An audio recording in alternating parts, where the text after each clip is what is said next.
And we're back. Live at this moment in time, but the future when you see it. Yeah, Past. definitely gonna be the past. Today we got a special guest, Chris motherfucking Pena. This is times two because the last one we did, we had an incident with his daughter running around. Shit was tough. And your host, as always, Trombone Trey, Moroccan Mo, or what was it? Morocco Mo, my bad. I thought it was Moroccan. Well, Moroccan would be a person, and maracas are the fucking things that people shake. Oh, yeah. Well, Here we are. Here we On are. the fly, baby. We fucking do it. But yeah, Chris Pena, he is a motherfucking badass, bro. This dude, MMA fighter. Fought Muay Thai before, I believe, right? Once in Thailand. Yeah. Once in Thailand. In Thailand? Yeah, it was at a bar. At a bar. Yeah. Are you Jean-Claude Van Damme?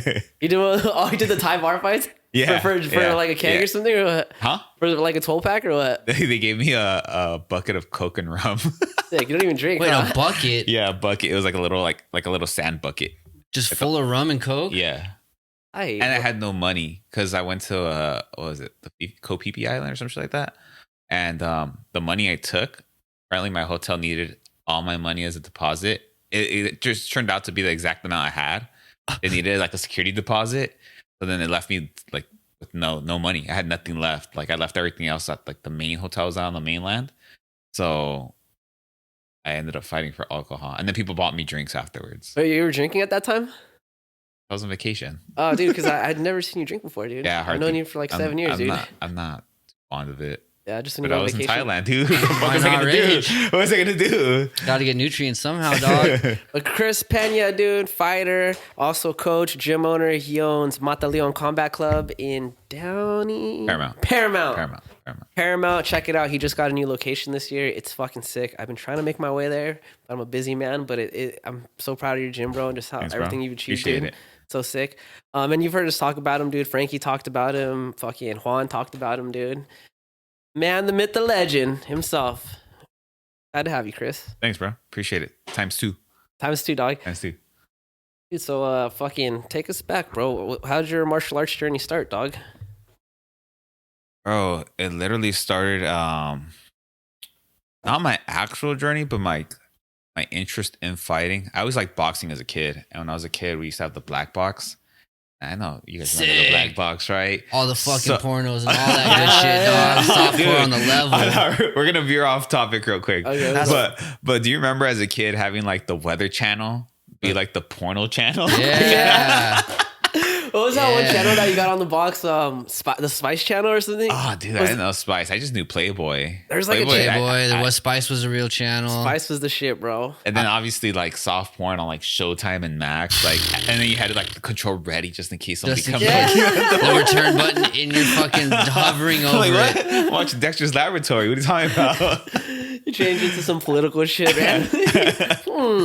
I can Palestine. watching CNN when I'm 10. Like, what the fuck?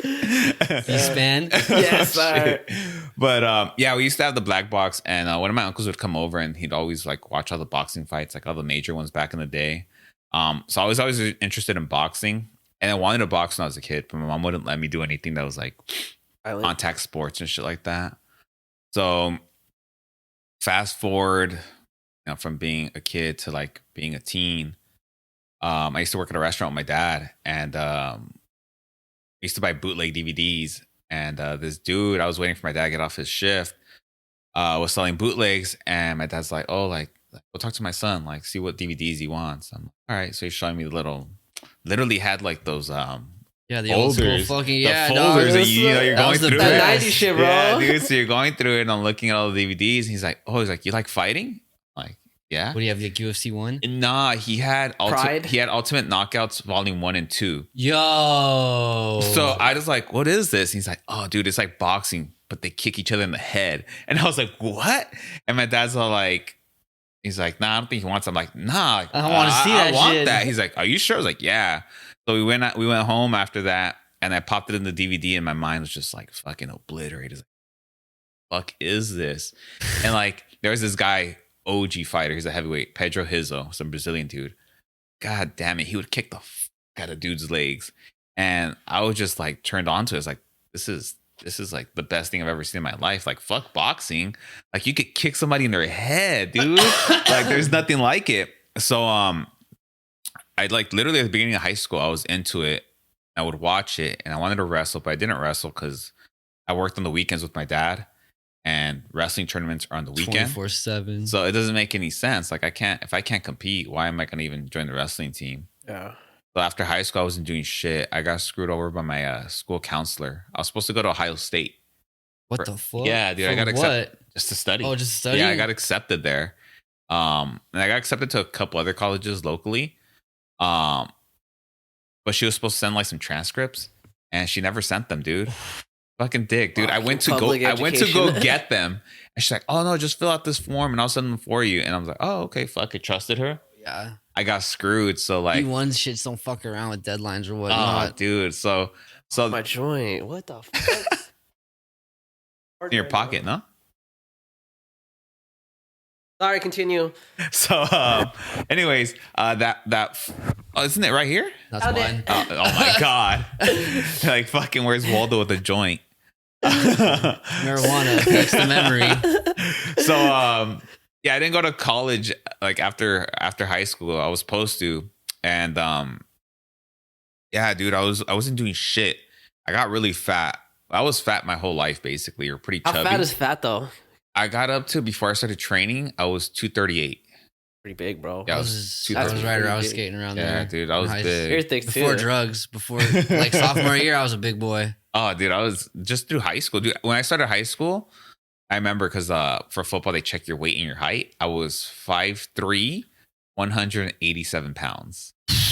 Yeah, starting my freshman year, or summer of 8th grade, going to freshman year. You were a fucking O-line man. Yeah, dude, it sucks. Like, And you're small. Like, what the fuck? I'm too short too. So, yeah, but yeah, I wasn't doing shit after high school, bro. I got screwed over, and they're like, "Oh, you got to do a semester at community college." And like, by the time I tried to get any classes, all the classes were filled, so I couldn't do shit.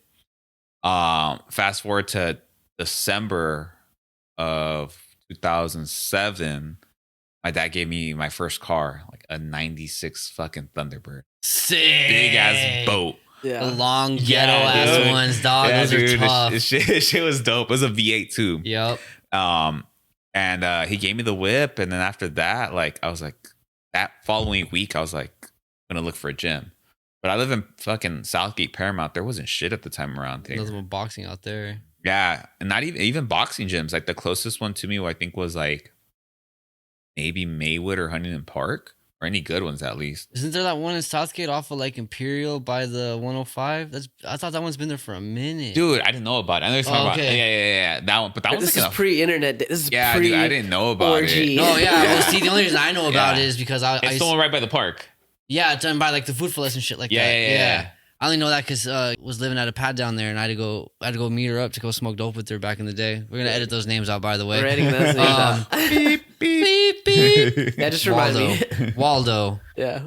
But yeah, and then I'd walk by that gym, and it's like, oh, we've been here forever. So I was like, I assumed it'd be all over there. Nah, dude. So I didn't. And then again, I wasn't even interested in boxing. Like, I wanted to do MMA. Yeah. Or train kick MMA. People in the head, bro. Yes. Hey, respect. So the closest gym to me, or not even closest gym, but I found a gym in Huntington Beach, and I drove down there, and I sat down. I talked to the coach. Bro. Bro, Huntington Beach. That's where I live. Yeah. What was it, Kings? What gym was it? No, Ghazi Academy. Oh, Ghazi. Yeah. Right. I think it's by it was on Garfield, and I can't remember the cross street, but it's where the Steinmart's at. Yeah, I think I know what you're talking about. Infamous Ghazi. Yeah. So I drove down there because they had Shootbox. Shootbox is a famous Brazilian, team. Yeah. And I guess he was like combined with them. So I was there for Shootbox. But when he told me the price for Muay Thai compared to Jiu-Jitsu, I was like, oh, fuck, I can't afford Muay Thai. I guess it's it's more expensive than Jiu-Jitsu at that time? I remember it being like pricier. So I was like, I can't do that. And he's like, I don't know what he told me, but hearing the prices, I was 18, bro. I wasn't making any money. I had a fucking shitty job. And I'm like, oh, well, I don't have any cash. And he straight looked in my eyes like, man, like he pierced into my soul and was like, there's a bank right here. And I was like, that's Washington Mutual. I have Bank of America. He's like, there's a Bank of America that way. And This I is was all like, this is Ghazi, the yeah, dude. And I was like, okay. cutthroat, bro. He used to scare the fuck out of me, dude. Like I was so scared. I drove to the bank, and I was like, I can just go home right now. I don't have to go back. Like, what's gonna happen? I was so scared. I got the money out. I drove my ass back to his gym. And I signed up, Sick. dude. And You didn't have like a card system or anything. he did, but the first month, I think you had to pay like cash or something. Make like sure that money clears, dog. Yeah. Yeah, make Yeah. sure. So then, He's like, we ain't doing no credit check here. then No. they then they put you on the month to month, whatever the fuck it was, the contract. I think actually he locked me in for like a year contract. It wasn't even like a month to month. It was like a legit contract. Damn, so you signed a year of your life away to this man you were frightened of. Yo, dude, I was scared to death, man. I was like, what the fuck? Like I was at the bank. I was away from him already, and I could have just gone home. Yeah. And I was just so scared. I was like, what if he finds me? What if I don't know what the fuck I was thinking, but I drove back and I signed up, and like, bro, like they say the rest is history. And I'm maybe because I was so scared, I'm thankful for that. Cause if not, like I wouldn't have gone back, dude, at all.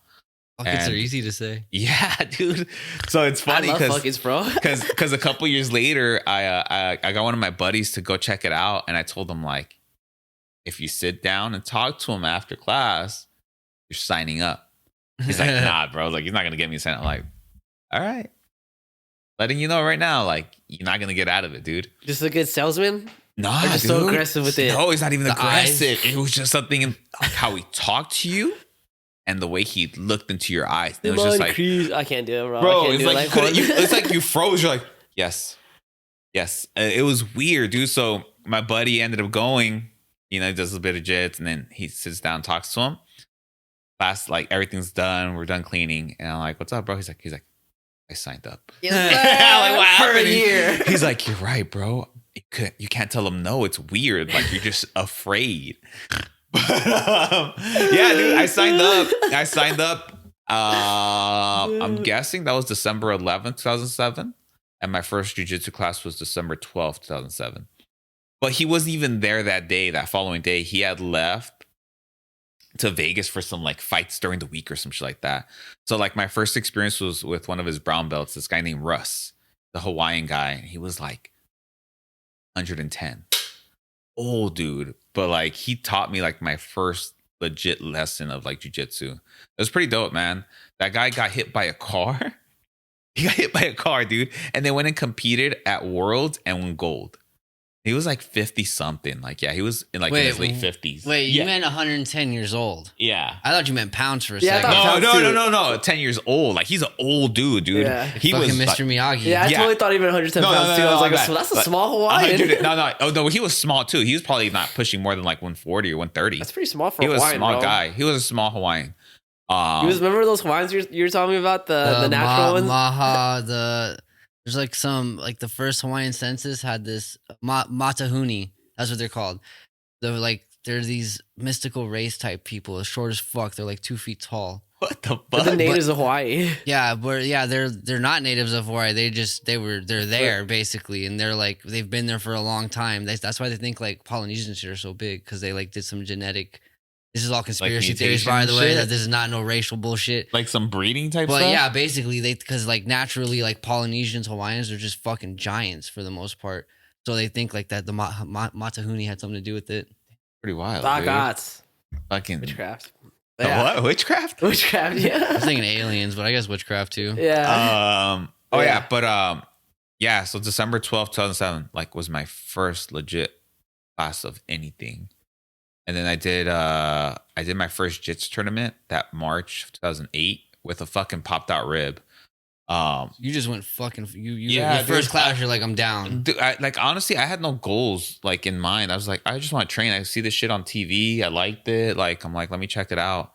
And if I was to look at myself now or go back and see myself, I wouldn't have ever thought like that kid was going to be where I'm at now whatsoever. Like I was scared to death to fight too, dude. Like it was stupid. Like I'd go and I'd be like, here, like this is crazy. Yeah. So I did jits for like the first 7 months. And then I signed up for Muay Thai once I could afford it. And then I had my first MMA fight or smoker fight. It must have been like September 10th, 2008, something like that. Damn, so you fucking did it in 1 year, Just bro. You're jumped just right fucking in, like, dude. Oh, Yeah, dude. just you and So here's the fucking Muay crazy Thai? thing. So I got this job working we're doing surveys for the city, like Oh, but not walking like around. door to door. Like Ooh. it's not door to door. It's the guys that are like measuring like the fucking telephone Oh, poles. that's clutch. Yeah. So I was doing that with like this company, and it was a couple of us at the gym that were like old. There's like 10 of us, right? And one of the guys hits me up. He's like, "Hey, bro," he's like, "I'm fighting today. Like, coach hit me up." I'm like, "Oh fuck, I'm stoked for you." Like, hell yeah. And then our other buddy hits us up like, "Hey, I'm fighting tonight too." I'm like, "Oh fuck." And then somebody else is fighting. I'm like, "Oh, you guys are lucky." And then like, I'm just working, and then I get a call, and I'm like working by that day. I was working by Rose Hills at the cemetery, so I'm like going up and down the hills, and I'm chilling, and I get a call from my coach at the time, and he's like, "Hey, Mexican," because he used to call me Mexican there. And bro, super Brazilian, bro. no, dude. Super Brazilian. No, it was trip out. Look, there was 3 Chris's in the gym. One of them was white. Black. No, one was half Mexican, half white, and I was full Mexican American. So I'm like, well, you guys could call me Mexican I'm like, you one. guys could just call me Mexican. They call the Mexican and the white guy. He's gotta have some type of cool nickname like 50-50 or something. So then they just started calling me Mexican there, or they called me Mexi, and then sometimes people would call me Sexy Mexi. Mexi, that's a good one. Hell yeah. So he's like, "Hey, Mexican." I'm like, "Oh, what's up, coach?" And I already knew it. Like my heart was pounding. I was like, he's like, "You want to fight tonight?" I was like, You want to? Yes. You want to fight tonight? I'm like, "Yeah, dude." Like he's like, "All right." He's like, "Be at the gym at this time." And so I hit up my homies. I'm like, You "Yo, to I'm come to fighting gym. tonight." They're like, "Fuck yeah!" But you didn't have like a set opponent. Like we showed up to this gym called Empire. It was in Corona, and they basically set it up like for fights. They had chairs and shit, but they closed the doors and everything. Yeah. This is 2008, bro. It's Legit like, smokers. yeah, bro. So there's a bunch of guys there, and they're like, "Hey, that guy, like, what he like?" And my coach is like, "Oh, tough." He's like, "Oh, you want to put him up with Mike?" His name was Showtime. This kid was already 15-1 as an amateur.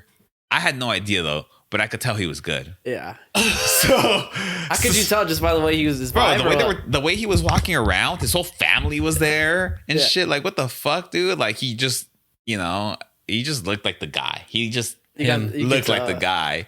And so they match up everybody, and then my coach is like, "Hey," he's like, "You're gonna fight that guy, do your best." I'm like, "Okay, just do your best." Like, that was his best advice he could give me, bro. Because he knew who he was. Like, because my coach would go train at that gym, so you already knew he this guy's knew what that dude technique was and about. You everything. know what I mean? Yeah. That dude Just setting you to fucked me up for the first 2 rounds.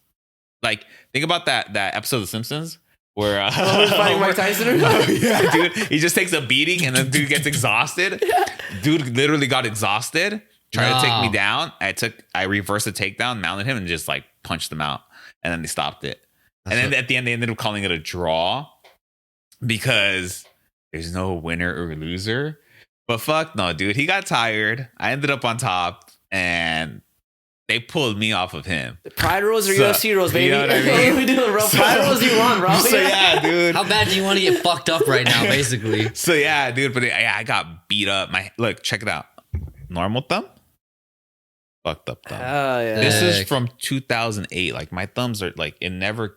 Like I didn't know how Never to punch, went dude. back? I had literally like 3 weeks of Muay Thai training. And then you just signed up. So no, I didn't even sign up. My Bro, coach God, was you just just like, signed you up? yeah. So and I was punching like just winging punches. So I would just like Oh, hit with the side. I remember trying to like open my car door. I was like, I can't open it. And one of the things one of my buddies told me that night, his name's Lawrence. I don't know if you've ever met him before. I talked to you about it last time. Frankie has a picture where there's this guy just like landing a jab, and dude's like ripped, and he's holding pads for him. Anyways, after the fight, we're all talking. Everybody's like all hyped about everything. We're back at the gym, and everybody was just hyped on my fight. They're like, bro, because how did like you do that? it's because like honestly, out of the whole group, everybody was naturally talented. I wasn't. I just worked hard, and even then, I wasn't any good. But one of the guys, Dude, but you're tough, bro. one of the guys, You've always been Lawrence. tough as fuck, bro. Lawrence told me he's like Mexican. Like, I don't even think you have real good cardio, dude. She's like, I just think you're mentally tough. And because I always like, they would always say like, oh, you got good cardio, you got good cardio. But obviously they watched me fight, so like, I think you're just tough, dude. You just know how to push through You got that that fucking Mexican barrier. fucking Yeah. spirit, bro. So yeah, that was dope, man. And from there, that just gave me like the boost of confidence, like that I could hang. And not just that, like the guys I was training with, those other kids, like they were really good. And I was like, if I could hang with them, then nobody out there could touch me. That's just how I felt. Like I already felt like I was training like the guys that were like the best. So anytime I went into a fight, like, yeah, I would be like, oh fuck, this guy can clip me or this guy can potentially beat me up. But it's like no worse than like this guy or that guy that I train with. You know what I mean? You know, well, how much worse can it be? Like, not possible. Yeah. I didn't think it was possible, at least. That's how you build confidence in the gym, bro. Is you get beat down by your teammates, bro.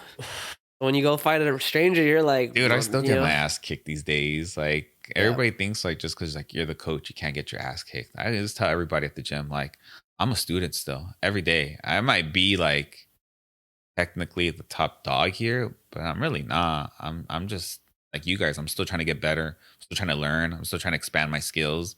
Let's not be closed minded to shit. Because once you're closed minded, then you're done. Gotta be Oh, a student yeah. forever, Done. bro. Yeah.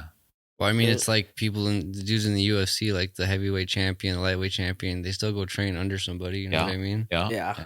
Unless they get technically big the- headed like Connor. Well, no, yeah, then he just juices up, He starts dog. doing boxing and all kinds of weird shit, bro. He's about the paper right now. Yeah. I mean, I can't blame him, dude. It's No. generational wealth. Yeah, bro. That guy's fucking dude. He's what, like a millionaire now? Oh, No, he's comes from it, dog. Or no, does he? Was he poor? He was poor. Yeah, he's poor, bro. He was yeah. poor. He's like a plumber, and then like I think he was on welfare checks. Hell yeah. He fucking from the bottom, bro. Yeah. So it's like, you know, Broke that can't be leg. upset And, about that. There's a video of him, like an OG like UFC coverage video, where they show him living at his parents' house when he was already in the UFC, like living like in the like it looked like the basement or some shit like Yeah, that, or like yeah, the, dude, the that's what I'm attic talking or about. something like that. Yeah. shout out Dana White. Pain. Shout out Dana White. Shout out Dana White. There's still you hear some probably- bad stories, but there's some good stories out there too. You know what I mean? yeah. Yeah. Damn. So that's the beginning of your journey, dude. Yeah, dude. And so then I got a couple more fights in, and I got like the shoot box had a falling out with Ghazi Academy. They bounced out. And then he brought in a couple different coaches to do Muay Thai. There's this guy named Dave from like North Carolina, big old fucking Mexican dude. Like, Wait a minute. Like- that's not what I expected you to say, first of I didn't all. know there's Mexicans in That was North Carolina. North first of all. Carolina. It's Hey, just no, crazy. Mexicans are everywhere, dog. But There's a North- reason MS-13 is the biggest gang in the fucking U.S. It's because they're everywhere. What's it called? Yeah, but he's like, think about like Juan, He's But- that big? but taller. Okay. That's But like a big dude. Yeah. One's a big guy. But- Juan's a big tall. guy. Yeah. And this dude, he's cool as fuck, dude. But I remember like he'd be like, "Hey man, like your right kick sucks, dude. Like don't ever use it again. Like we're just gonna work your switch kick forever, dude. Like legit. Like Go with what you know. He's like, we're not using it. We're not even gonna try to improve it. We're just gonna use your left kick. It's It's fucking useless. solid." So it's funny because then like he ended up leaving. Some other coach came in that I didn't like too much. And I was like, yeah, I'm not working with this guy. I don't like him. I don't like the way he's teaching. I felt like I was in the fucking like Taibo class with him. Yeah. So Sick. then Ghazi got me a private or just like a private group training with a boxing coach. His name was Omar. It was for me and a couple of other guys, but the other guys wouldn't even show up. So it was basically just one-on-one for me. I would work boxing all the time. And around this time, Frankie pulled up to the gym and he started teaching there. And I went to Frankie's class like once or twice. I was like, I don't like the way this guy teaches. It's not my shit. Kind of weird. But I also like kicking people. So it's like, I got to get better at this. And sure enough, eventually, like I warmed up to him. But I just hate it because he'd be like, your right kick sucks. You got to work at it. I'm like, but my switch kick is fucking amazing, dude. Check it out. Like, this thing's good. He's like, nah, you got to work that kick. And like, he'd make me work on things I didn't want to work on. Yeah. Which is a good coach, though. And yeah, dude. Honestly, You know, though. that exactly. That's how you learn, right? Because they don't they'll make your strong attributes stronger, but make sure your weak points are up to par as well. Your level. So They raise everything up just a So- little bit. yeah, so I think I started training with Frankie 2009-ish. Yeah, 2009. Because I remember he pulled up to my 4th amateur fight, but he wasn't in my corner. 2009, you've already been. So from when was your first one? May? 2008, September 2008. And then 2009, you're already 4 fights in. Yeah, And busy. 4 fights, yeah. So then 2000. So then after that, Frankie took on like a bigger role as my like striking coach. And then we went into this tournament, which is 2011 for IFS. I entered the lightweight Grand Prix. I won my first fight, and we actually fucked the system over a little bit because they had fucking Muay Thai weight classes. Muay Thai weight classes aren't the same as MMA weight classes. Are they lighter? So lightweight, They're just different how they're stacked. yeah. So lightweight MMA is 155, but I guess the way they set it up for their organization, lightweight was like 153 and under, and I couldn't make that shit at all, dude. That shit's way too low for me. How much was your natural weight at that time?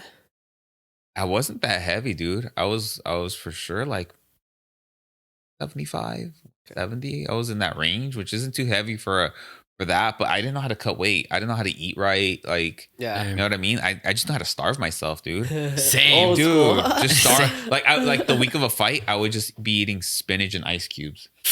Yeah, dude. I didn't know any better. I'd blow my head off, dude. Yeah, Jeez, dude. bro. So God that damn. first all water, bro. Spinach that is all first- water. Ice cubes is just water, bro. And spinach, dude. I mean, there's Dude, and nutrients. it wasn't even cooked spinach. It was just like fucking out of the bag. Like I was eating like Well, chips. I mean, that's the best way because you're not, when you know what I mean, you boil it, you cook it, you're getting a lot of the nutrients out of it. yeah, you're right. So, I mean, you got your vitamins. But just like it's all That's your stale. Oh, tasting. yeah, it's dog shit for sure. It tastes like ass, but you did it the correct way. Yeah. So That was nasty, bro.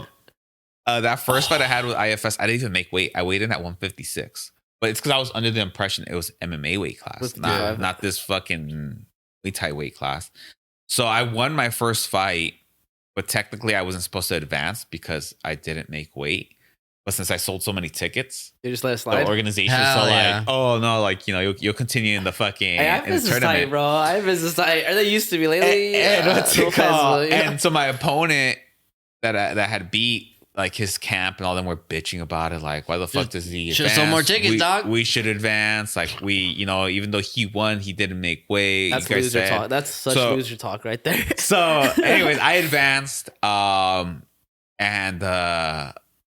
I go to the semifinals and I have this fight against this guy named Jonathan Chester. At this point, I think I'm 5-0 at this point. And crazy ass event. That guy Jonathan Chester actually beat Adam. Adam Adam from the The- gym. Adam. Who's Adam? Before Remember? me, probably. The one that used to be the strength and conditioning coach.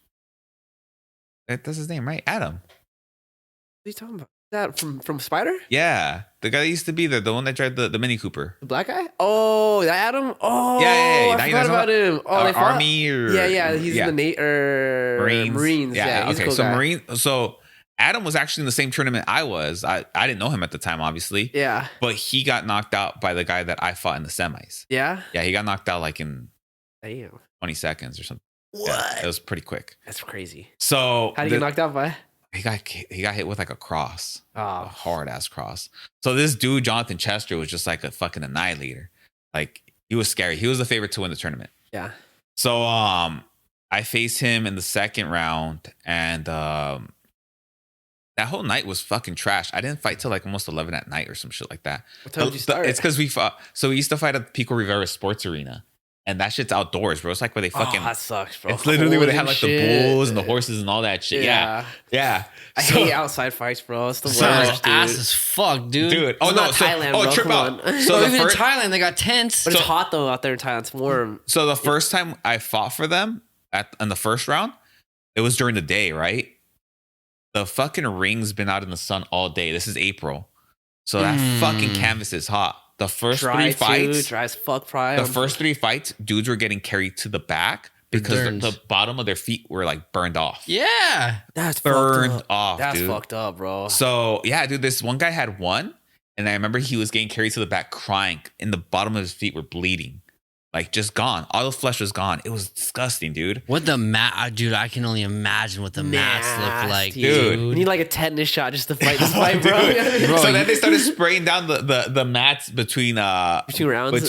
between fights. Okay. But like, you know the big old trucks that like spray like the big old water thing. Yeah, like, the water trucks. Yeah, so they brought one of those out and just like fucking To drench the mats. drenched the Which doesn't ring. make it much better. Honestly, I didn't notice it. Really? By the time I got up there, I didn't notice it because I was like the 5th fight. Yeah. So like the fight before me was the first one that got like wet canvas. What time was it? Oh, bro, the fight started like at noon or like 1, and this is April, so it's pretty The hot. beginning. It's pretty hot. So then, okay, so that happened. So then, fast forward to June, it's second round or the second round of the tournament, and the power went out at the place. Yeah. So they were without power for like an hour and a half. You just had to wait. So I had to wait. Oh So I my ended up fighting real Terrible late. fucking organization. Is that Bro. IFS still or what? That was IFS. Yeah, that was IFS. Yeah. Hey, that's pretty unorganized though, bro. I ain't gonna lie. I don't honestly. It wasn't even on their end that the power went out. That was on the That city was or what? that was literally fucking Edison, dude. Yeah. Edison. That's all that happened. It was like a power outage, and so I had to wait extra long for my fight to come up. I ended up fighting real late, and I was pretty nervous going into that fight because I had seen that guy Jonathan Chester like knock out Adam, and I was like, oh, this guy. Adam's pretty gangster, bro. Like, this guy's a fucking beast, dude. He's gonna fucking. Honestly, in my head, I was thinking like this was gonna knock me out. First round comes out, motherfucker took me down and beat the fuck out of me, dude. Just beat me up, cut me open, and when the round was over, I got up and I saw blood, and I thought it was his. And I looked at him, and You're I like, licked. yes. I looked at my gloves. I looked at him, like as he's walking away. I licked my hands because there was blood on it. I mean, still quite nerve wracking to lick your own blood like that. So He's all looking at you like, I'm what the walking fuck, back to bro? my and I did it because also I noticed he was exhausted already. Yeah. I thought he was gonna take me out quick, and he put all his eggs in one basket, tried to like take me out in that first Homer round. Simpson, dog. Yes, sir. So I'm walking back to my corner, and then Frankie grabs me. He's like, "Bro, like shut the fuck down, dude. You're bleeding." I was like, "What?"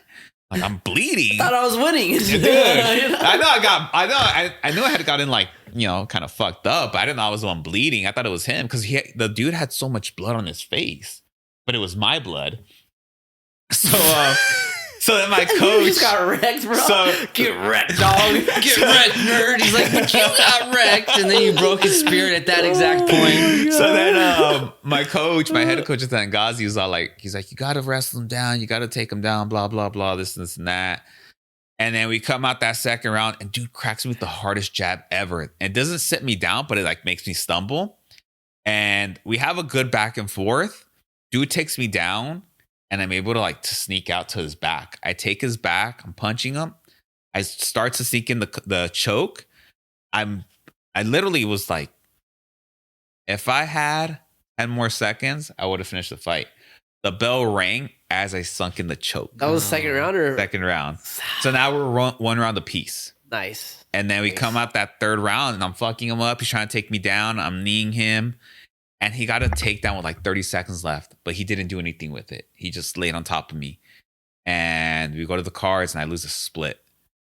And I'm Wait, pretty was that the picture when you're throwing that flying knee or no? That's that spider? no, that's a pro fight. Oh, okay. That's a pro fight. So I ended up losing a split, and my coach ends up leaving, takes off. And then I was like, what the fuck? Like, where's this on, dude? Yeah. Pissed. And then I remember getting out of the ring, and I'm just like heartbroken. It's my first loss. I'm literally crying as I'm getting out of the ring. I'm bleeding. And like people are telling me like, hey, you won that fight. That was good. Like, you shouldn't have lost that. And like, go to All the shit you don't back. wanna hear, really. Dude, I'm just crying. And then Frankie just tells me like, don't trip, dude. I got your back. Like, I'll be here. Where's like Junior at? He's like, don't worry about it. I got you. I was like, all right, cool, whatever. Go to the back.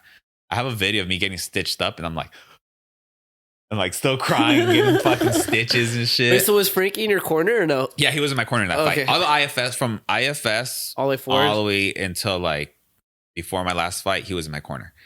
So yeah, I got stitched up, and then I came back a couple months later, and I fought my last amateur, and I got like a TKO finish. And after that fight where I lost, my head coach at the time was like, "I'm not going to your fights anymore." He's all like, and he like had like a serious talk with me. He's like, "Not because I don't want to be there." He's like, "But because I don't help your performance." So like, I'm not good to be in your corner, dude. He's like, I guess he realized like there's something about like our chemistry when he's there That's that important. doesn't work. He's like, I can help you throughout camp. I'll do everything. He's like, I just can't be there because it's not going to be good for you. Yeah. So like, and that was pretty much it. And that was like, in the moment when he took off, I thought it was pretty fucking whack. Like, why the fuck would you leave me, bro? Yeah, You know, and I was 2011. I think I was 22. Yeah. Still a kid, bro. I look back now, like I was still a kid. You know what I mean? And I was brought up. I felt like I was brought up in the gym, like I was being nurtured by this dude. I was like a father figure, kind of leaving me. Yeah, it's very your first coach is like So then from there on out, that's when I created like a tight bond with Frankie. And Frankie would just be like, all right, we're gonna get to this fight, blah, blah, blah, et cetera, et cetera. And yeah, I got that last fight and I got a TKO finish. And then I went pro from there. I went pro. Well, I wasn't supposed to go pro yet. 2012, I was given a title shot for IFS against this dude, and dude pulled out like 2 weeks before the fight, and they offered me a fight against the guy that I had beat at the beginning of the tournament. And I was like, nah, I don't want to fight him, because he wanted to fight at 170. I was like, I don't fight at 170, dude. I want to fight at 155. Yeah. And he was pushing it, bro. and he was calling me a bitch and this and that. I'm like, bro, I don't care. I beat you already. Yeah. I'm like, you want the rematch? We'll do it at the weight class we fought at. And so that didn't happen. And I kept on trying to get a rematch with the guy that I lost to, but he retired. Yeah. And it tripped out because, like, you know, you go into these tournaments and like, or these fights, and you don't really think about dudes' ages. Or at least I didn't think about him back then. But I was 22 fighting this dude, and that guy was already 30. What the fuck? Yeah, he was 30. So I was like, oh fuck, like I fought a grown ass man. You know what I mean? Grown-ass man, dog. So it was crazy is that after my last amateur fight, when I won, that dude won too. He won the Grand Prix. The guy that I had lost to, he won the whole tournament. Oh, cheers, bro, or what? Cheers. We cheers. So that's tight. So then we literally talked to each other after the fight and congratulated each other and like, let's do it again. He's like, yeah, I'm down. So we were gonna run it back for the belt because I guess this was kind of trash. They made the Grand Prix supposedly you're gonna win a belt. They ended up giving you like a big ass trophy. Yeah, which is trash. Trophies are cool. It was a cup. Trophies. The cup. Trophies are cool, but belts are like the cooler. Stanley Cup. You know what I mean? If it's like the Stanley Cup, like size wise and shit, that'd be tight. It was a decent size, maybe like the size. But they of give you this trophies shit. for regular fights though.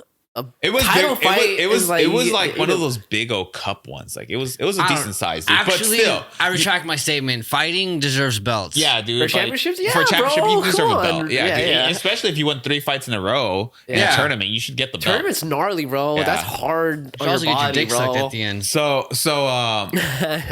then they set up so what they were trying to originally set up is the fight with me and that guy for a title fight.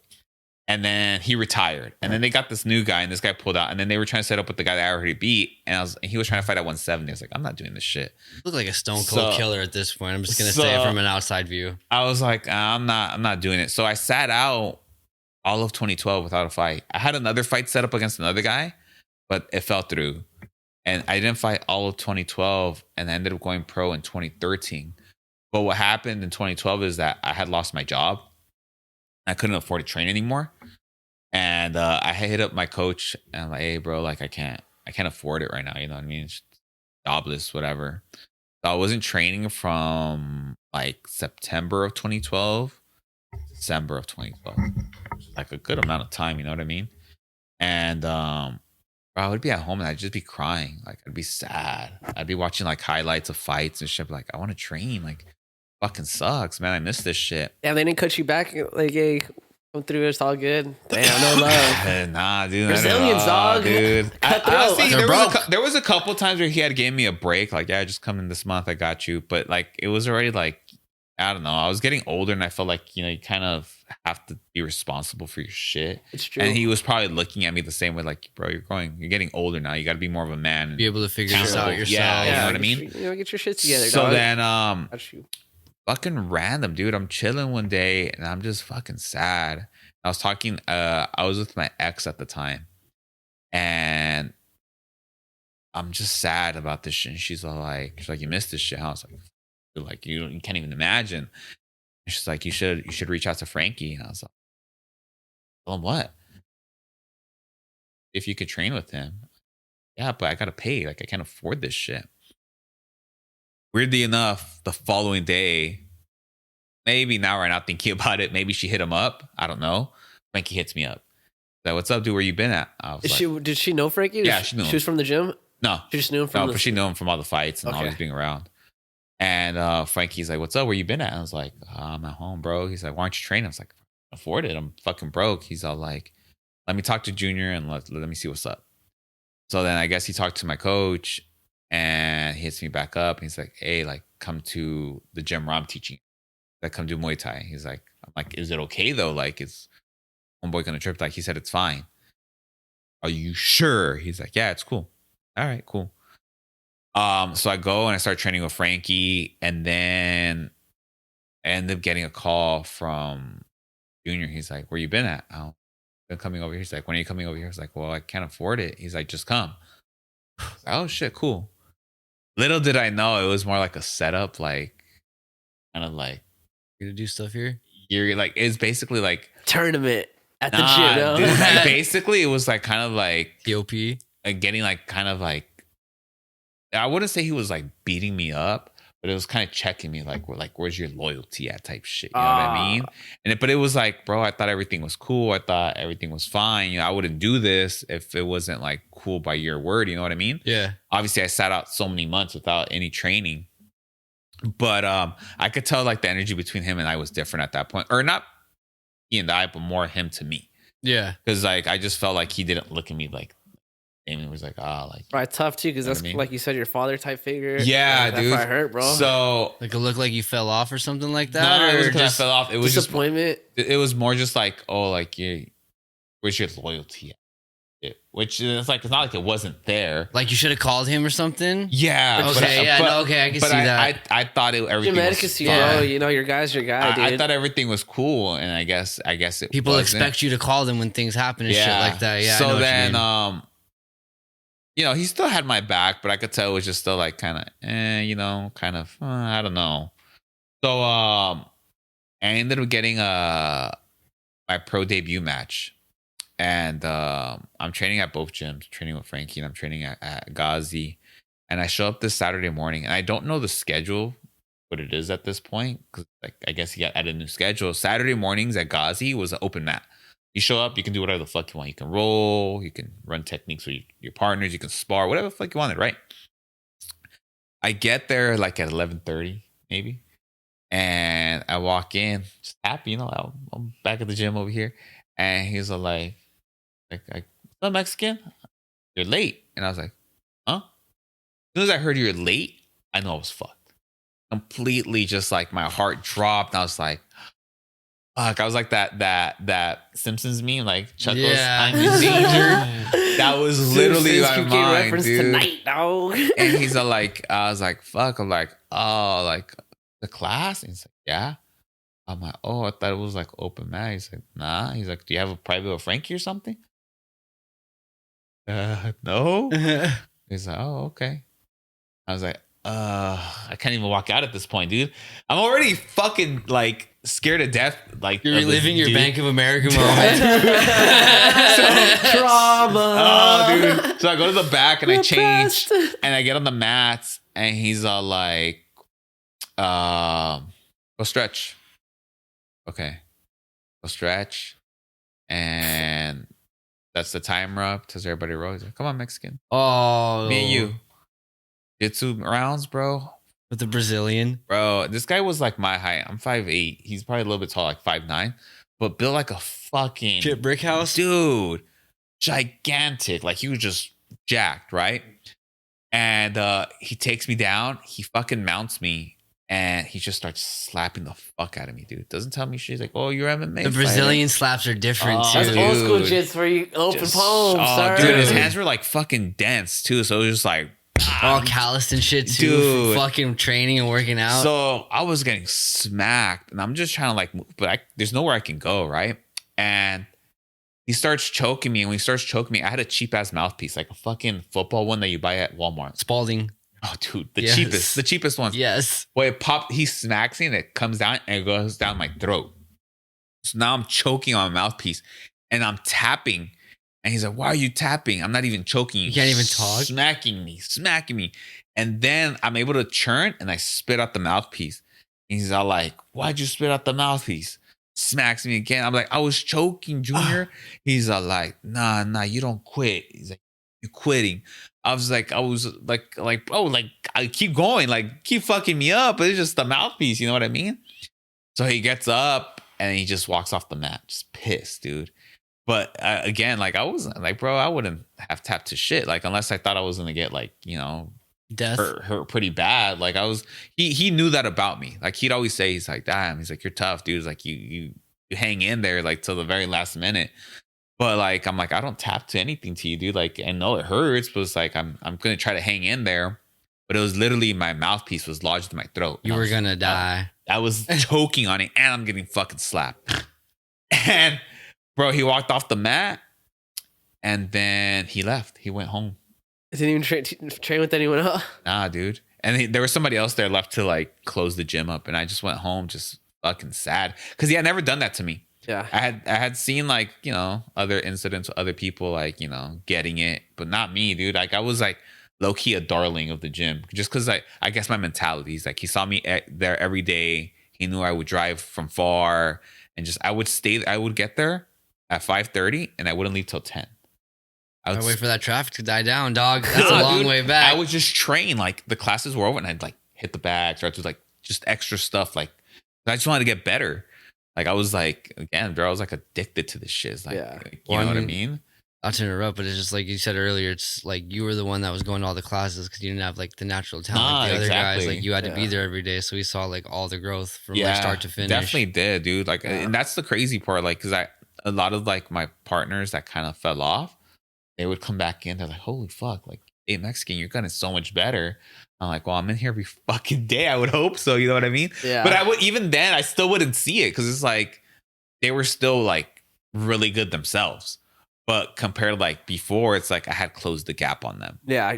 So that day happened, and then I remember leaving the gym and driving back home. And that drive from, man, what street is that? Because I know Yorktown. I know York. Is it Yorktown? Garfield is like 4 streets. I live the last street before it's the Garfield beach. and Beach, right?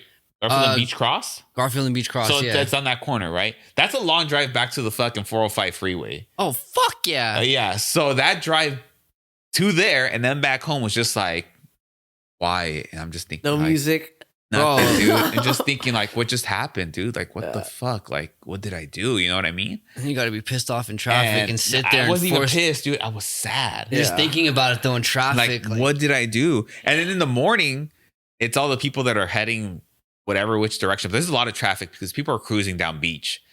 And I'm just like, what did I do? Like, what did I mess up? Just like thinking, like, bro, it was like a real fucking, like, I was going through a breakup or some shit, dude. I was like, what did I go wrong? You disappointed your dad, basically. Yeah, dude. Well, you just knew because you had never been punished that way. So now you're in that category where you know, so then, been punished, bro. I think I one went of them back. now. I think I went back for one class. That was it. And I didn't go back after that because I remember there was like some new coaches in there and it was weird. Like these other guys, and it just didn't even feel like home. It was like a lot of people had left. I heard some other stories, some other dude leaving, and I was like, like, I don't think I'm going back. So did you ever rekindle it with that dude? Nah, dude, never again. Yeah. What the fuck? And a lot of people never did, actually, like that left the gym. Nobody ever. It sucks, dude, because I'm telling you, when I started, it must have been like, at least in our age group, like 10, 15 of us, young dudes, just hungry, that like were after it, like instantly. And then like, I remember the gym wasn't that big. It was big, but not that big. But it would be packed with like 80 people in there. Like we could hardly move. It was nuts. Like when you're doing the laps running around the gym, it's like we were like walking. Well, you've been to my gym, my old gym. Yeah. That was small. The crowded one, or you're talking about the other one? The crowded one, the little one. Yeah. Okay, so imagine that, like how we would run like that. We could barely even run. But in Yeah. the bigger space, because there's so many people, it's like you're not even getting anything done. No. Drill wise, you could, but like at least warm up wise, you couldn't. Yeah. But it just didn't feel the same. All these people were gone. I'm like, yeah, I don't think I'm going back. I was like, I remember contemplating that, and then I think like the straw that broke the camel's back was when I had my pro debut. I had his logos on my walkout shirt, and he hit up Frankie and told Frankie, he's like, hey, cover my logos. He's not repping my gym. What the fuck? Yeah, dude. I remember like, what? Like, what the fuck? So then that was just like, Bad dad. I was hurt by that. Right before my pro debut, going to my pro fight, did great. Not great. I did okay in my first round. I had a whole year and a half layoff. I had a back and forth with this tough ass dude. And then between first and second round, dude, Frankie brought the stool in and I sat down. I would never sit between rounds. I always stood up. I sat down. When I got up for that second round, my legs were done. Like fucking sandbags. My legs were done. I couldn't even move. I watched the fight and I see myself moving, but bro, I was dead. Like I gassed out. I ended up losing the fight. And then afterwards, we're driving back to Frankie's, I think. Yeah, because we're going to go have the after party. I had an after party for some fucking reason that they were throwing for me, which I was Win or lose, bro. We're partying. That I was not in the mood for. Bro, even now, so you like, now, like, you're like, oh, like, you don't even drink, right? Back then, I really didn't drink at all. Anything. I didn't give a fuck for it. You were so mad to be somewhere. So then we go back to Frankie's pad. Then we go down to Hawaiian Gardens. Hit the casinos, bro, and it's a to wrap, an after bro. party. And now here's the casino? No. It was just like in Hawaiian Gardens. It was at Eva's brother's, like, he was DJing at some place. By the one ways and shit. Huh? By like the one ways out there. I have no idea, dude. It was like a hole in the like wall bar in the corner. Sick. There was like a pool table, like the bar area, and then like a little elevator area where there was like the bottle service. Hey. And it was like a couch like this. That was it. But it wasn't even like, bro, like, you don't really need bottle service here. It's like literally a dive bar. Why is there bottle service here? Because it's fucking one of those dive bars. Good job. But bro, so oh shit. Let it be known for once it wasn't me. Ooh, I hate that this shit moves, bro. That's the one thing I hate You about slipped the on chair, it twice in a row before that happened. Now that chair's got throw up and Modelo on it. So then It's supposed to roll up on that chair. no. Yeah. The first day I got it, bro. Like literally the first day I got it, bro. How? We recorded. I crushed like I don't know what I was drinking that day on the pod, but it was a lot of beer. Got liquor. And then this fool breaks out a bottle of Casamigos. I don't even like. I hate that shit's tequila. gross, dude. I hate tequila too. I like tequila, but that shit's gross tequila. I like $100 tequila. I already There you had go, that okay. liquor, Yeah, bro, so but cheap tequila, like I do not like. But Yeah. I was fucking down You're on my feeling it. luck. I was like, I need to just get drunk. Oh shit. I was supposed to be on mushrooms, but I forgot my bar at home, so I was like, fuck, we're gonna substitute this bitch tonight. That's not a good substitute. Nah, not at all. No, but then you did blow too, and that shit just. We're gonna go ahead and edit that out. We're gonna go ahead and fucking. No, God. But he did, that stuff, and then it just fucked him up, bro. He ended up crashing on my pad, bro. He's on the chair, bro. Wait, is there footage of this? I wish. Bro, he passed out on the chair, That'd be the dude. Patreon. He passed out on the chair, and then I fucking came out here for something, and he threw up all over him. So I fucking put him on the couch, bro. I fought him on it, I guess. he threw up again. I woke up in another dude's house in my boxers, and I didn't even Threw up remember taking again, my bro, pants all over off. the blanket, all over himself. And after I did all that, bro, I came out here and I was like, oh, my blanket and couch. Like, fuck, bro. Got on here, you got on the side of the couch. The chair got the worst, though, bro.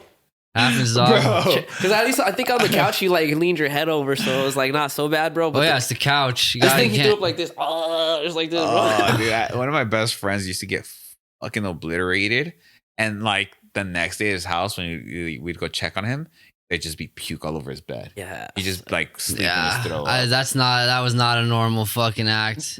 he never spends the night too, bro. I was surprised. I was like, sick. Hey, just crash here instead of driving, bro. That's all I gotta say. We You had gotta that, move. hey, you You know, know, it's a at safe least I'm move. responsible, guys. Yeah. Don't drink and drive. Bro, we haven't had fun like that in a while though. It's tight, bro. It's only when we go to raves. It's the only time we party like that. Well, yeah, dude, and talking shit That's that tight. whole night. I do remember feeling great the next morning. A lot of weight lifted off my shoulders. Fuck. Dude, this fool got in an argument with this chick I brought over, bro. I had to text him to shut the fuck. You had to decompress. Yeah. I literally texted him to shut the fuck up, bro. Bro, she got like PTSD afterwards, bro. Like he read the text and then he apologized and it was all good. But like they'd be talking and she would say something and he would make a comment on it and she would be think, like, "What do you mean?" She would think he was trying to be sly with it, and I was like, "Hey, it was bad." But anyway, so that was the end of fucking Arrow, huh? Oh yeah. So here's another part of it. So we go back to Frankie's because he needs to change, and I need a shower because I just got to fight. I'm gonna go to the fucking after party with, like all stinky and shit. We got to go all the way to Hawaiian Gardens. Fucking freeway is closed down because there was like construction or some shit going on. So it took us like an hour and a half to get to Hawaiian Gardens, and we get there and we're there for like 30 minutes and we just bounce out. Oh, What It's time was it? Oh, we didn't get there till like it was like past midnight. It was like maybe 1, I think. It was late as fuck, dude. It was dumb. What the fuck? It was so dumb just to even go. But it was like they were throwing me this after party, so Gotta show up. Gotta make face. You know what I mean? But That's yeah, dude, it was fucking brutal. Like I fucking lost, and then like hearing that, like Frankie never really told me what was said via text, but I guess there was a text exchange between him and my old coach, and nice things were not said about me. You know what I mean? like what, bro? Oh, bro, it said like I'll never make it in the sport. I'm not going anywhere. I'm a waste of time. Damn, Junior's mean, bro. that didn't age well. So you know, Junior's mean. dude, it was cool. Like, I mean, to me, like, honestly, like, hearing it fucking sucked. Yeah. But all it did was just motivate me. Yeah, it was drive. like it just fueled my fires. Like, fuck you, Fuck dude. yeah. Like, you're a fucking has-been. And it shows what I you, mean? and it shows you who you want in your corner, bro. Yeah. It makes you reevaluate like what's going on, you know. So it just made me feel like, bro, like you're a fucking has-been. Like, you know, like whatever. Present day, I don't have no ill will towards him. You know what I mean? It's like shit happens, people fall apart, people Growing pains. separate. You know, things happen. You know what I mean? I don't got no ill will towards him. Would you ever do that 10-year students? Huh? Would you ever do that 10-year students? What do you mean? Like treat them the way, like get mad at them the way God's Junior did, and make him feel like I've tried feel that punishment, you know? not like I have some bad tendencies. I ain't gonna lie, because I was young, bro. So I was brought up in that gym, so that's all I known, Yeah. right? So there's times where I feel that comes up. Tough parenting. Yeah, it comes up, dude. I'm like, I It comes out gotta just a little bit. and then like recently, maybe like earlier this year, like just dealing with so much stress, like of trying to get in the spot and everything. Like I was just kind of lashing out on everybody, and then I was like, all right, like I remember telling Jared, like I'm overdoing it, huh? She's like, yeah, dude, you gotta chill out. I'm like, all right, cool. So then I chilled out, but still, like I'll let it come out a little bit now here and there, not controlled. Yeah. Where it's like, yo, I gotta check You your can ass. stop Hey, but you know it. what, Yeah. bro? I'm like Yeah. random as fuck. I just thought about it, but Germ, bro, I seen Germ spar the other day, and I know he's been going to your gym a lot, dude. And I've seen him like finally let go, bro. Because Germ's always got that thing where he's not like Not he doesn't going. commit, bro. Yeah. He doesn't commit. I'm Yeah. like, Germ, you've been training for like 3 years, bro. You got the technique. You can do shit. And he's fast. Yeah, bro. He's got good kicks, bro. All that shit, bro. But he just like it's just once he's in the moment, he doesn't just go all the way through with it, bro. You just Yeah. gotta get prepared to get hurt, bro. You know what I Yeah. mean? You gotta commit. But I saw him spar yesterday. I was watching him and I was like, oh, this fool's actually like going for it, Yeah, bro. dude. That's things. Well, one of the things about sparring is like I've learned because my first years of sparring at that place, bro. This is 2007, 2008. Those early years. This is still like when shit was caveman style. So we used to fuck each other up, dude, at that gym. Yeah. Our coach would tell us like, if you don't fuck him up, I'm fucking both I'm y'all. fucking you up. Oh, If you don't fuck him up, fucking you up. So you literally had to fight each other. Like we were sparring to win. Yeah. yeah. So it wasn't like It wasn't sparring. it wasn't sparring to get better. It was sparring because we were fighting for our life. lives, dude. Yeah, dude. There's Turn man, into bro. some killers though, bro. you know? So this we fought for this promotion. My third amateur fight. I'm gonna take it back real quick. It was called something combat or something like that. But they Sick. came down to record promos for us, and they recorded us sparring. And in one of the sparring rounds, it was me with this kid named Chase. Chase got it. Damn. Chase Chase got could- knocked the fuck Chase out. could crack, dude. He was young. He was maybe like a 16-year-old, but he could crack. He had heavy hands, like God-given strength, like to knock you out.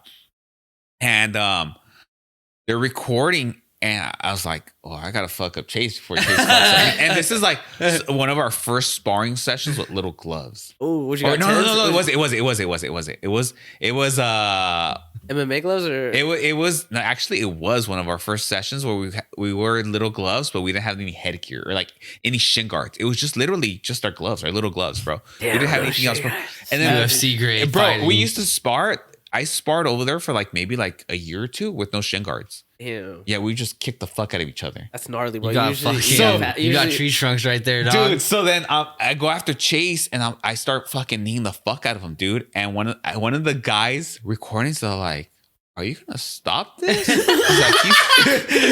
I'm like, I hear it because he's on top of the cage recording, and the coach is like, nah. Yo, did they leave that in the promo? If they got the audio, oh my god, that would have been so good. But I wish I could get all this footage because all this footage is out there on MySpace or wherever the fuck it's at, dude. It's gone then, dog. MySpace deleted their servers. Dude, okay. A lot of them. Oh, did they? Yeah, all my pictures pre like 09 are gone. It became like some weird music shit. Yeah, it's like all a music music based platform. now. Yeah, it's weird. Stupid. I don't even know who really makes things off of that, Who but the fuck yeah, pushed it's it all on music. MySpace? They should have rebranded. Fucking New trash. If they were to make a comeback and like, you know, re-upload Bro, if all that shit, it'd be MySpace great. becomes the popular thing again, It will, bro. I'll blow my head off. I refuse to. MySpace needs to make another website that is MySpace from scratch, but not call it MySpace. But everything's the same, bro. No, What would you call it? Yeah, would you be on it? If it's no one wants to go back on MySpace, bro. But Bro, people would go back on insert- MySpace. But I'm not insert new- adding any. I don't fuck with Snapchat. insert new I don't fuck with social media Threads. site name, but it's just MySpace, same people, same everything. People bro. would come back to MySpace, dude. No, people totally Because would. it's retro. Not young Maybe kids people though. like- Young kids aren't gonna give. They're like on TikTok now. Make it the new whatever, bro. Yeah, but the meme's already been out there. bro. Like, wouldn't it be so cool if you could have a song on your Facebook page and Yeah. it's like, oh, people, Yeah, like, we're I at think, the point. I think the kids would come on to it, You dude. think- Because you got coding and you. But kids what like, has you know, bro, all that shit, dude. HTML When has a coding social changed media the site game. ever came back? Like any app has ever one has been brought back from the dead though. That's just not how Bro. you move with those. You know. But everything's been minimized. The minimization is what made it cool because of that. I don't know, dude. I just feel like when it comes to like apps, dude, people just want to move to the next greatest thing. You know. Yeah, and the greatest thing would be for MySpace to come back for Yeah. the younger But it's not the generation. new though. It's not, you gotta be new. But They it'd don't be know new about to it. all to the kids. Yes, that's what I'm saying. but Because they're they gonna- don't know. It's gonna be. They're gonna look at it like the way we used to look at. Remember when you had those game rooms that you could like play like for the PC, like back in the day, bro. What are you talking? Oh, you mean like GoTo Land? Yeah, like shit. You know, what Bro, I mean? rest It's in peace it's to coming back, Go-To bro. Land. It's not coming back, bro. The internet cafes. Yeah, You can Dude. play like Counter Strike and shit like Yeah, that. Counter-Strike was Dog. sick. Bro, I used to be at that spot on fucking that's Cyprus. Like sheriffs are rolling through there, Cyprus is rolling through there. 1 a.m. watching Asian fools play a lot of fucking money for counter. You know what I They mean? Like love that Counter Strike shit, games for a Counter-Strike. lot of fucking money. Drinking their Mountain Dew. but it's No, not coming they were back, bro. getting And I feel fucked. like it's the same thing with these apps, bro. Technology, the way it moves, it's just they want the new thing. Dude, Give internet us cafes. MySpace, Internet cafes but can make not a comeback. MySpace. Yeah, I don't know what you would call it, man. Face. Face. Mark Zuckerberg. Bro, that's like fucking Hispanic parents. Facebook buys MySpace, Moco Space. change the name of it to FaceSpace. Bam, new platform. Did you ever fuck with Moco Space back in the day? Yeah. I remember that. That shit was like Party Line basically. It was Yeah. like the Party Line MySpace. I was on this shit back like in 2000. We are the Two? 90s. Or no, like 2000. It was called like techno something. 2000. Yeah. Yo, you had your fucking Yeah. you got your internet from a disc. No, dude. We AOL. No, we fuck used to that come with the one. mail. Yeah. That was that 99 era. subscriptions. Dog. And then like if somebody called, like that was it. Oh, like that was the connection best. was My done. mom used to get mad, bro. Don't answer the phone. Yo. It's just my tia. Or they'd miss the call and they wouldn't even let you plug it in again. They're like, no, because then I'm not going to be able to get your aunt to call me. Yep. Like, there's nothing to talk about. Bro, and then when they upgraded it, when you had like the DSL. double outlet parts, it was The like DSL. DSL, So right? you'd have both go DSL, through. And it was yeah, technically dude. faster. That was That was fucking the great. shit. That's when I got CS on my pad and I discovered Warcraft. Warcraft, taking it back. Well, bro. online Jesus. Warcraft, because I grew up I was like 5 playing Warcraft 2. Yeah, I was I was- never really big on Warcraft, bro. To be honest, though. StarCraft, Warcraft, StarCraft was Diablo. cool. Diablo was what I Diablo was was sick. on. Bro, I was on I love running hard, Diablo. bro. I'm so. Didn't they make a movie out of it? Or are they gonna make a movie out of it? Or am I tripping? Oh my! Do I they make hope a they, movie? dude. They could make a CGI movie, and I'd be happy just from the Diablo 4s. They have fan made shit out there. They have Yeah. some cool fan made shit. There's some good Yo, ones. Henry Cavill is doing. I don't know if you know what Warhammer is. So Warhammer is basically. Space Cadets. Well, Warhammer is what Warcraft would be, the same Okay. idea, orcs and stuff. And then there's Warhammer 40,000, which is futuristic, like what StarCraft would be. That's the one I like. And it's basically like, dude, nothing good happens in this universe. Oh shit! It's a tabletop game. It's super, like, I Kind of played like Dungeons and Dragons. Kind of. but like serious. Like you have this many units in a squad. You have to roll mad dice. There's a whole, you have to buy a rule book and the models to be able to play the game. Oh shit! Yeah, I got into it. I was fucking big nerd back We should in the get day. into it, bro. I was into it. What Let's do you get mean? into it, bro. We I'm can. so down. Let's go do a tournament or something, bro. Dude, we can get 3D printers and just. There was a. Sorry to interrupt. No, you. you're totally Go ahead, fine. Go go ahead. for right it. there by Andrea's old pizza business she owned. There was like a comic book place, and they played all that shit there. Oh, like Wizards of the Coast or yeah. Games Workshop. Yeah, it was in Bellflower. Yo, There's one in Westminster too. is it still there? Yeah. Yeah, it's like go out. We'll go if you want to go there one day. Look at the Go prices check of it out, bro. models. Let's go check it out. There's dude. a $1,600 model. I'm not doing that. No, not at all. Hell no, damn. bro. But- I'm not yeah. doing that, bro. But- Jesus Christ! The thing is, guys, what they're doing now is they're just buying the codexes, which is like the rule book, and people are making 3D, like you know, Prints of Pirate it. Bay back in the Yeah. day. Like it's like one of those, Damn, but for a Pirate 3D Bay. printer, Sick. so you can just print the Dig it. models. I'm Yeah. down with And you that. paint them yourself. It's fucking, dude. It's a gnarly game. Yeah. You make models. So you make these little toys that your pieces. They're for not the toys, game. they're models. Whatever No, models. I know. And you Yeah. got- but you got to paint them and all that shit Yeah. if you want to make them legit. It's pretty cool, bro. I Don't leave lie. them all fucking gray or black. No, wait. Whatever Well, you no, want. see, Yeah, I was when I played it, I was fucking my ground. I had to like fucking get A's and B's on tests and shit to get Get the models. Yeah, so I didn't have money for paint, so I just bought some gold spray paint. You had, Jesus you had to Christ. buy the legit paint, bro. Like they sold the paint. Like the company. Yeah, I made got the the Oh, Tom yeah, Brady dude. type shit. It was Yeah. retarded, bro. It was Yeah. such a monopoly, bro. Bro, that paint is not cheap. Yeah. I mean, it's good ass paint for I what mean, it is, yeah. but Yeah. I just spray painted them all gold, and that was a ghetto kid at Dang. game. I remember the one at where Zoomies is. Yeah. Yeah, that's where I'd go play it. Fucking tight, bro. Fucking ghetto as fuck, and I pulled all my models out of a gun case Because because it was the only thing that came with the foam in it. They'd be all scared. They'd be like fucking weird fat kid walking in, like, what is up here? And I pull out some gold Space Goddamn Marines. shooter. yeah. They're like, this is so weird. Yeah. Oh. Yeah. So. Let me take it back to that one shit, dude, bro. So that fight that I had in May, okay, I told you this guy's scary as fuck, right? Yes. I had a fight in May for that promotion that did that fucking video for us where we're just beating the shit out of each other. This fight was in Torrance on 228th Street at a house that had a giant barn in the backyard set up like a fucking stadium, bro. They had like, it was a giant shed. Like it was. They had TVs, they had the fucking lighting, they had bleachers. Dude, it's it like was nuts, dude. Desperado.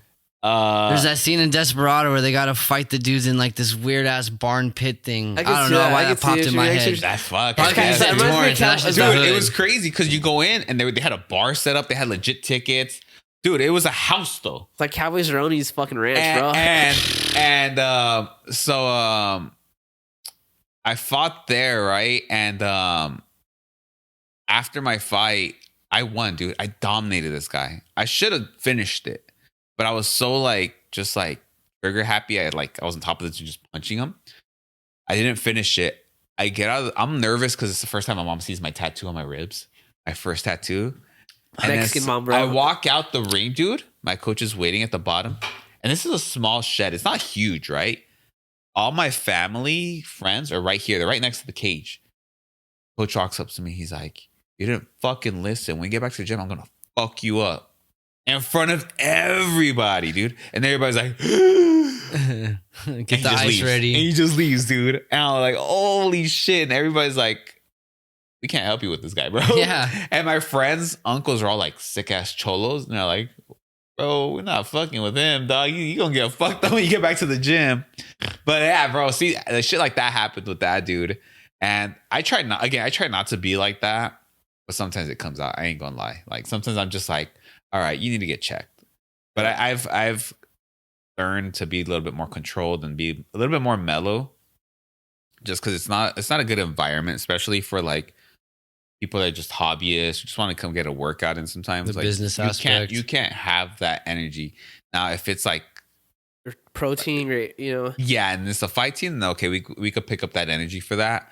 But when it's gonna be like family gym, like I gotta Soccer be like, moms coming in. I gotta be like, all right, chill out. Like I can't be like that. I can still be kind of tough, but I can't be like, you can't break them down. yeah, I can't. Yeah, you know what I mean? systematically in 'Cause every way. it gets in my head sometimes like that. I'll be like it's just like Terminator mode. Like, Yeah. I gotta break you motherfuckers down. And it's like, you dude, will like learn that. today. Yeah, dude.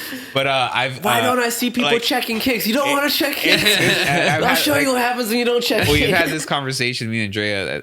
Andrea's my business partner, / the Baby mother mama. of my daughter as well. It's a crazy Wonderful relationship. wonderful woman, probably.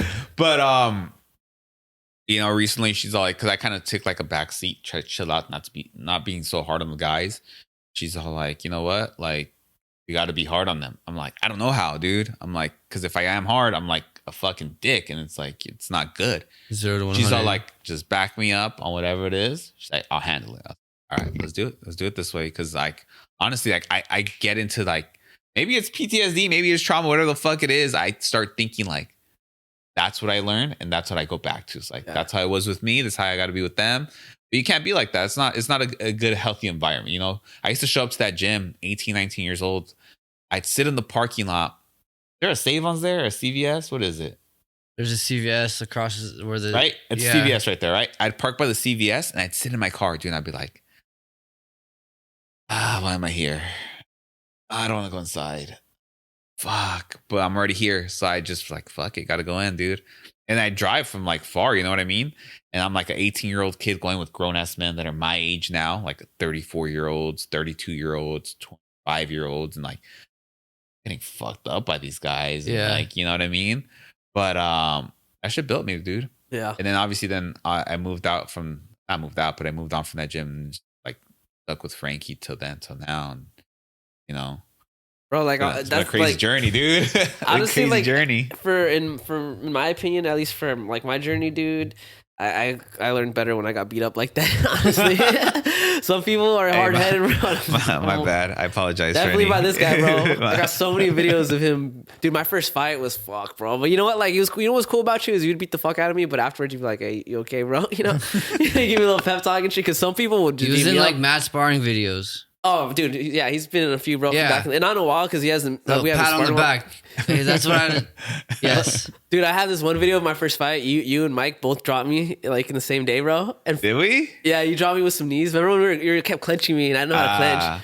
But You hit me nobody with would. some knees, then Nobody would clinch at the gym, dude. I'm like, I knew Not I that- could yeah. clinch everybody. Yeah, he needed me a few, like, he got me some good ones, and then I, like, dropped me, and then I was trying to walk off the mats, and Frankie wasn't letting me. He was, like, yelling at me, and then so I went back in, and he kind of showed some mercy after that. He was kind of a little bit nicer, dude. I couldn't even keep my hands up, bro. I was so tired. I was, like, trying to breathe and shit, and then he kind of, like, just played with me the whole rest of the round, and then, he put Mike against me, and then Mike drops me with the cross. Is that? Oh, okay. Drop, jab across, left body kick, drops me. Yeah, I remember Get that. up, I remember drops that. me again with the hook. I remember the kick. Right when you started saying, I remember that kick from Bro, Mike. I got dropped like 4 times that night, bro. And Frankie was like, "Get up!" I'm like, "I That's can't." the worst, dude. Like, Never surrender. I He can't. was like, "After this round, you can sit out." I was like, "Fuck."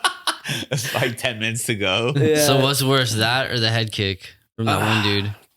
Head kick is like quick, bro. Yeah, I would say probably the beatdown is worse. Yeah, his body gotta ones take are it all. bad, bro. Yeah, the body head ones are- kicker. yeah, and then they're all scared. Like, okay, the body, they just drop you. You're like, "Get up." Your liver's all right. Get up, lame. Yeah, dude. And your body's all cramped up. Feels like you need to take a shit. Bro, when you get hit in the liver, bro, Oh, it's dude. like it stings like in a weird way. Like they put needles like, in your Yes. side, bro. Ah, dude, it gets cold. Yeah. It gets cold. But yeah, this fool, dude, you beating me up hella times, bro. Head kicked me. You know what? Your head kicks trip because it's not fast or anything, but it's just the way you throw it. It throws me off, bro. How do I throw it? It's almost like delayed or something. So I see it and I go to block and I put my hand back on it lands, bro. Or just the way you set it up. I even watch videos of it. I'm like, bro, it's not that it's super fast, but it's like, fuck, bro. It's the load process. Just the way he does it. There's like a pause in between. It's He like, just does it a certain way, bro. That'd be tight, It's the dude. timing of it, bro, just fucks me up, bro. I still remember that shit till this day. Dude, remember Chad, bro? Dude. Chad. You know Chad? I don't know. he's never I don't know Chad. anybody named Chad. Chad. Just the memes. Yeah, dude. Chad was this big old white dude that would go to the gym, like 6'3", like 230 maybe, just jacked. Yeah. Big guy. You know what I mean? Just like fucking looking like Thor. God damn. Yeah, dude. And everybody at the gym's small. And Like, he's we're good all- too. He's got technique. We're all short, dude. We're all like, Was he quick for 6'3"? No, he wasn't quick, but he just was good. Good yeah, technique. he's You know, good. solid. Yeah, good form. Knew how to use his reach, a lot of knees. Well, everybody would fucking dodge him in sparring all the time. Everybody would duck him, and I'd be like, well, I guess I'm going with Chad since everybody's ducking him.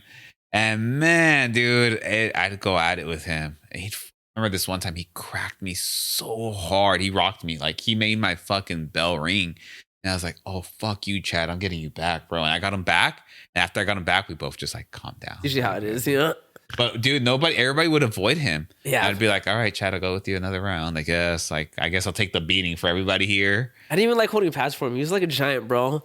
Yeah, I mean, dude, she drunk. 6'3" fighting is big as fuck, Yeah. dude. You're Bro, a giant. It's like I'm holding pads up here, and then his kicks are hurting my forearms and shit. You know what I mean? Like, He was supposed to have a fight, and then the pandemic hit, and Yeah. everybody was so That man, hyped on the it. dude, whoever he was fighting is a lucky dude. Dude, everybody was hyped about his fight, and the pandemic hit and shut everything down. yeah. That guy was a monster. He's good huge. too. That was not a good gym for him though, because our gym, it's like you said, we're small people. Frankie's a small guy. I feel like you go towards.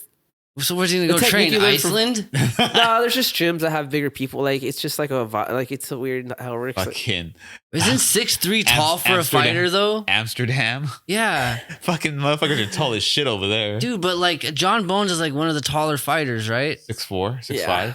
Yeah. I mean, heavyweights or what? Like, who's the tall Depends, heavyweight? dude. Yeah, probably The tallest bigger people. heavyweight right now. That's where you think the tallest person would be. Honestly, it's weird. Like I think the average heavyweight in the UFC is like 6'4", 6'5". That's average.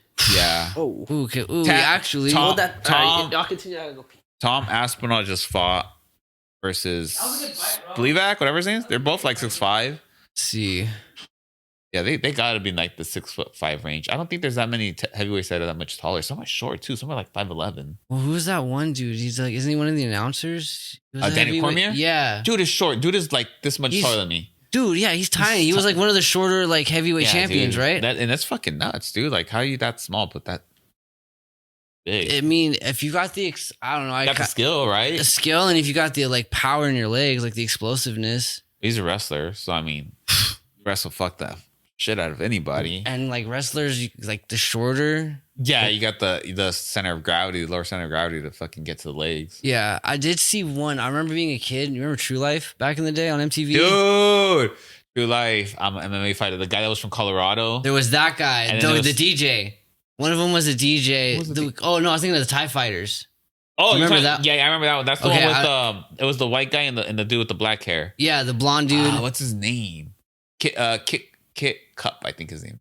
The guy with the black hair. His name's like Did he go somewhere?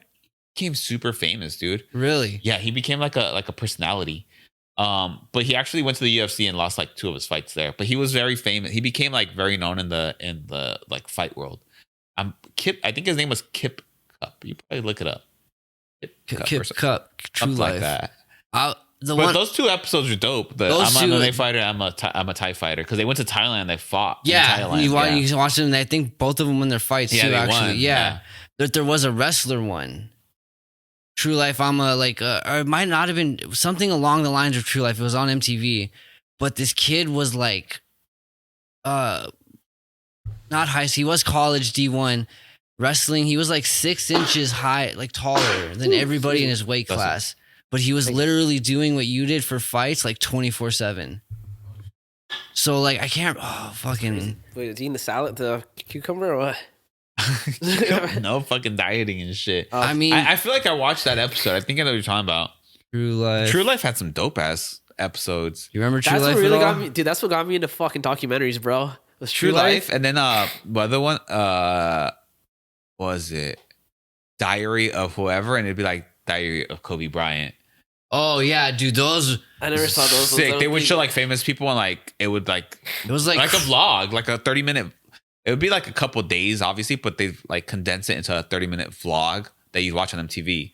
The Kobe Bryant one stuck in my head because he went to China. Yeah. He visits the Great Wall, and I remember he made two of his security guards or bodyguards like race or something like that, and the loser had to eat like a snake head. Yeah, some weird foods that was dude. there. All right. God damn it. I'm gonna figure this out, dude. I hate that type of shit. How'd you lose your phone, dog? Bro, you're losing everything. Yeah, joints, phones. That's what I usually do. There it is. I usually lose everything. I don't have a lot of brain. Cells? Yep. Not after all the air duster we've huffed. A lot of air duster, bro. You let me die almost one day. When? You and Alan and fucking the chick I was having the argument with were all. It was after like it was Halloween when I was at the trap spot. Me and Quincy lived together. Yeah. We slept on. We had a 3-bedroom apartment. How old are you? 20, maybe 21, and in 3 bedrooms there was 1 bed. I slept in a sleeping bag. Quincy, my stepbrother, slept in a fucking air mattress. The other homie slept on an air mattress, and then the other homie brought his bed from his mom's house. Sick. So it was an extreme trap spot. So it was like after a Halloween party, we all meet up at my pad, and this fool and a couple of other people have like 2 cans of duster. So we just start going at it, and then these fools break out the phones at one point, and like they're like talking to him bullshit, and you just see me in the back going. And like they're timing it. They're like, dude, you hit this thing for like 30 seconds, and then you just go, God. you just kind of pull off and just go, and then just like go back. Fuck, did you die? I don't know.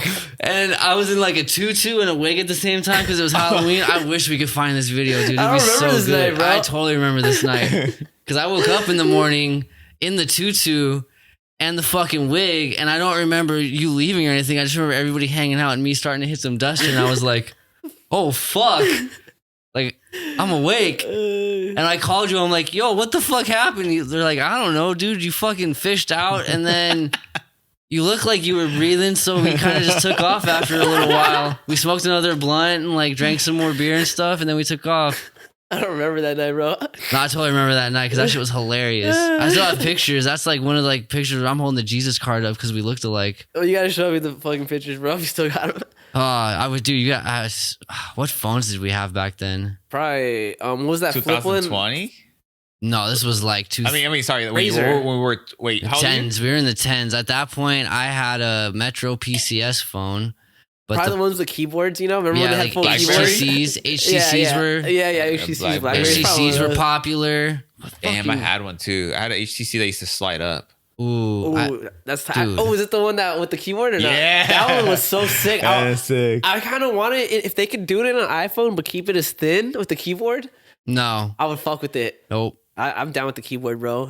Dude, the iPhone is the complete package when it comes to typing on screens. It's got a good keyboard though, but it's No, it just has the glass. For whatever reason, the glass and the haptic feedback or whatever it is, it's a gratifying touch. You want to hear a secret though, bro? You know what it is, dude? It's it's the neural engine for the keyboard itself, bro. So Apple designers made it so Apple will predict the word you're going to use before you do it, and it automatically tries to insert that if you miss the wrong key. Yeah, I saw a whole documentary on it, bro. You know how often I'm Literally saw a whole backspacing document- because I hit N instead of space Who knows because you, my bro? thumbs are fucking retarded. The algorithm, bro. No, I hit. You know, dude. Most of my messages I have to redo because I hit N instead of space at one point. Or do you think that Apple didn't already take that into account though, bro? What? You think they didn't take that into account though? I would have hoped they did, You know? but I've had this problem for all my phones. I think I just have stupid thumbs. Maybe, dude. I'm maybe, there maybe. with you too. I fuck up all the time on it. It's always the N and the space. Yeah. That's the biggest one for me. I have a problem like the O's and the P's. Like I always click it. Like I'm trying to click an M and I click like P. Ooh. You know what I hate about iPhone, bro? Is to use the fucking like those you know the fucking shit that's on the number keys. You have to hit that alt. Oh, to yeah, I get hate to the that numbers. shit. Yeah, like Not- the like but- dollar signs and all that shit. Yeah. It's like because with Android, can't you long press or something, right? Nah, Nah. You can. Well, do, no, well, it depends the keyboard you add to it. Oh, Yeah. You could put your own keyboard on I remember there. when I had an Android, I could long press it and it would do Yeah. it. Because normal long press will just get, so if I'm on an E and I long press, it just gives you the fucking like accent at E. Yeah, Yeah, or some weird Roman. It was fucking shit, dude. 2011. October 31st. I have the picture. 2011. Okay. Yeah. We're gonna pop it up right here. There's a video right here. This is video proof of that night. This was at the Halloween party beforehand. I don't remember that night, bro. Hold on. I think I don't know if the fucking actual Dude, like I hate that about so many like dope ass memories or nights where like there's footage or like that's pictures, just gone. but it's gone. Like it's erased just into the ether. fucking photo bucket. It's somewhere, dude. It's Took gotta be that somewhere. shit, dude. Someone's got it. Photo bucket. Yo, there's pictures of me and fucking pizza Photo face bucket was the acne. shit, bro. Dude, Yeah. It I just had brought me back, dog. webcam, Logitech webcam Oh, pictures shit. on photo bucket. The brio. Dude, I had a fucking pizza face and a do-rag and a fucking LA hat on. Like I was fucking Get ready. cool. I was lame as fuck. Let it be known. I wish I could fucking remember that password, dude. Yeah. You could probably figure maybe do the email thing or something. Either that or if we get popular enough, someone was dox us. Yeah. That'd be bad. So tell me about how when you started opening up your own gym, dude, or like how that journey started. Well, shit, dude. I ruptured. First one, dude. Let's take it back to the first one. I ruptured my Achilles in 2015. That's not the fucking intro I expected. Yeah, to that. dude. So I had my last MMA fight in 2014, October 2014, and then I took a break and I started trying to do things to make everybody else happy, like my ex-girlfriend at the time, my parents. Like I was like, well, my fighting career is going to shit because I had lost my last fight, and it's like this is the way I thought my career would go. I was losing fights that I shouldn't have lost, fights I was winning, and then so I was just like, well, maybe this shit ain't gonna work out. I need to start working on something else. You know what I mean? So I started trying to become a cop, and Well, I'm happy you didn't make it, dog. it's the easiest cop out, dude. You know what I mean? Yeah. Literally cop out, but like you can. I'm aggressive. You you apply. Yeah. You got a clean background. You get hired. Yeah. It's gonna be Off good money. top. It's gonna be good money. You know what I mean? So 2015 rolls around. I start applying, and I stopped fighting. I'm still training here and there a little bit, but I stopped fighting, and then it just hits me like I want to fight again. Fuck, I want to fight again. So then I started talking to Frankie. I'm like, yeah, I want to fight again. Get it going maybe for the summer, like around the springtime. So then summer rolls around. I used to work with kids at a after school program. It was the first day of summer program. I never played any sports with the kids, not football, not basketball, not soccer, nothing. And they'd be like, Coach Chris, why don't you play with us? I'm like, bro, like I'm not getting hurt playing something stupid with you. I'm not getting paid for this. You know what I mean? I just train. If I'm gonna get hurt, I'm gonna get hurt in training. Got your ankles broken by a kid. Nah, okay. Okay, cool. So then I just had to fucking make sure that's not what happened. so they're playing football, dude. They're playing football, or like flag football, whatever you want to call it, on the basketball courts. And I'm chilling watching, and I'm like, oh, these fucking suck, dude. And I'm like, let me play. I'll play quarterback for both teams. I start playing quarterback for both teams. And I'm like, you know what? I want to play now. So one of the teams like, oh, you'll be on our team, coach. I'll be on defense, right? I'm playing defense, and I try to intercept the ball. And I remember trying to jump up for it, and my foot didn't get off the ground. I was like, what the fuck? I was like, what? Like my shoe must have got stuck. Right? That's what I thought. It snapped or what? Nah, that was just like the shadowing or the pre-shadowing of what was about to happen to me. Because I tried to jump, dude, and it was weird. I didn't get off the ground at all. It was weird. Like it's not like the ball was that high, but it would have been easy for me to get up. Yeah. So then turnover on downs. I go back to being quarterback, and I'm like, you know what? These fools suck. I can outrun anybody here. I'm gonna be a receiver now. I take off running, sprint. The guy that was playing quarterback threw it, but he overthrew it. So when I try to catch it, I did like the Jordan symbol, like trying to catch. Yeah. And when I jumped and I landed, I heard a pop inside my head, like an explosion in my head. Oh yeah. And then I was like, "Fuck, I didn't catch it," But I was upset about the ball not being caught. Still got the adrenaline going. So then I turn around and I'm like, my whole leg went numb, like Charlie horse. And I was like, I'm like, who hit my leg? And everybody's like, what? The closest person to me is like from here to the door. Like, there's a good gap. And everybody's like, what? I'm like, who hit my leg? Like, that's somebody, like 15 feet for those who are listening. Somebody landed on my leg. And one of the guys is getting closer to me. He's like, bro, like, none of us are close to you. And I'm like, oh, it feels like somebody hit my leg. So I'm walking it off. And I'm like, there's no off. It hurts. And I'm like, and I look at the ground, and I think my mind went into like shock. I'm not too sure because I looked at the ground, and you know, like on the streets on the corners, how the curve goes up. Yeah. It looked like that. I was like a ramp, and I was like, dude, this fucking lump right here. I stepped on it. That's how I must have tweaked my ankle. And I take another step. I was like, ow. And I looked down. I'm like, wait, flat. It's a basketball court. Took another step. And when I took that last step, my leg just gave out and I fell. And I was like, oh, fuck, my leg. I'm like, my leg. So I lay on my back. And I don't remember this part, but apparently I yelled fuck really loud. And I guess all the kids, like, everybody's like, oh, fuck. Like, why did you yell it? You know what I mean? And like all the kids were like, oh, he cussed or something like that. And I mean, I wasn't aware of it, dude. I was just like, you know what I mean? Dude, that's a major thing to fuck up. So I'm laying on my back and I'm like, my legs are curled up in and I'm like, broke it. And I'm grabbing it. I was like, fuck. And it's hot. And then everybody comes like, what happened? Like, I think I broke my leg.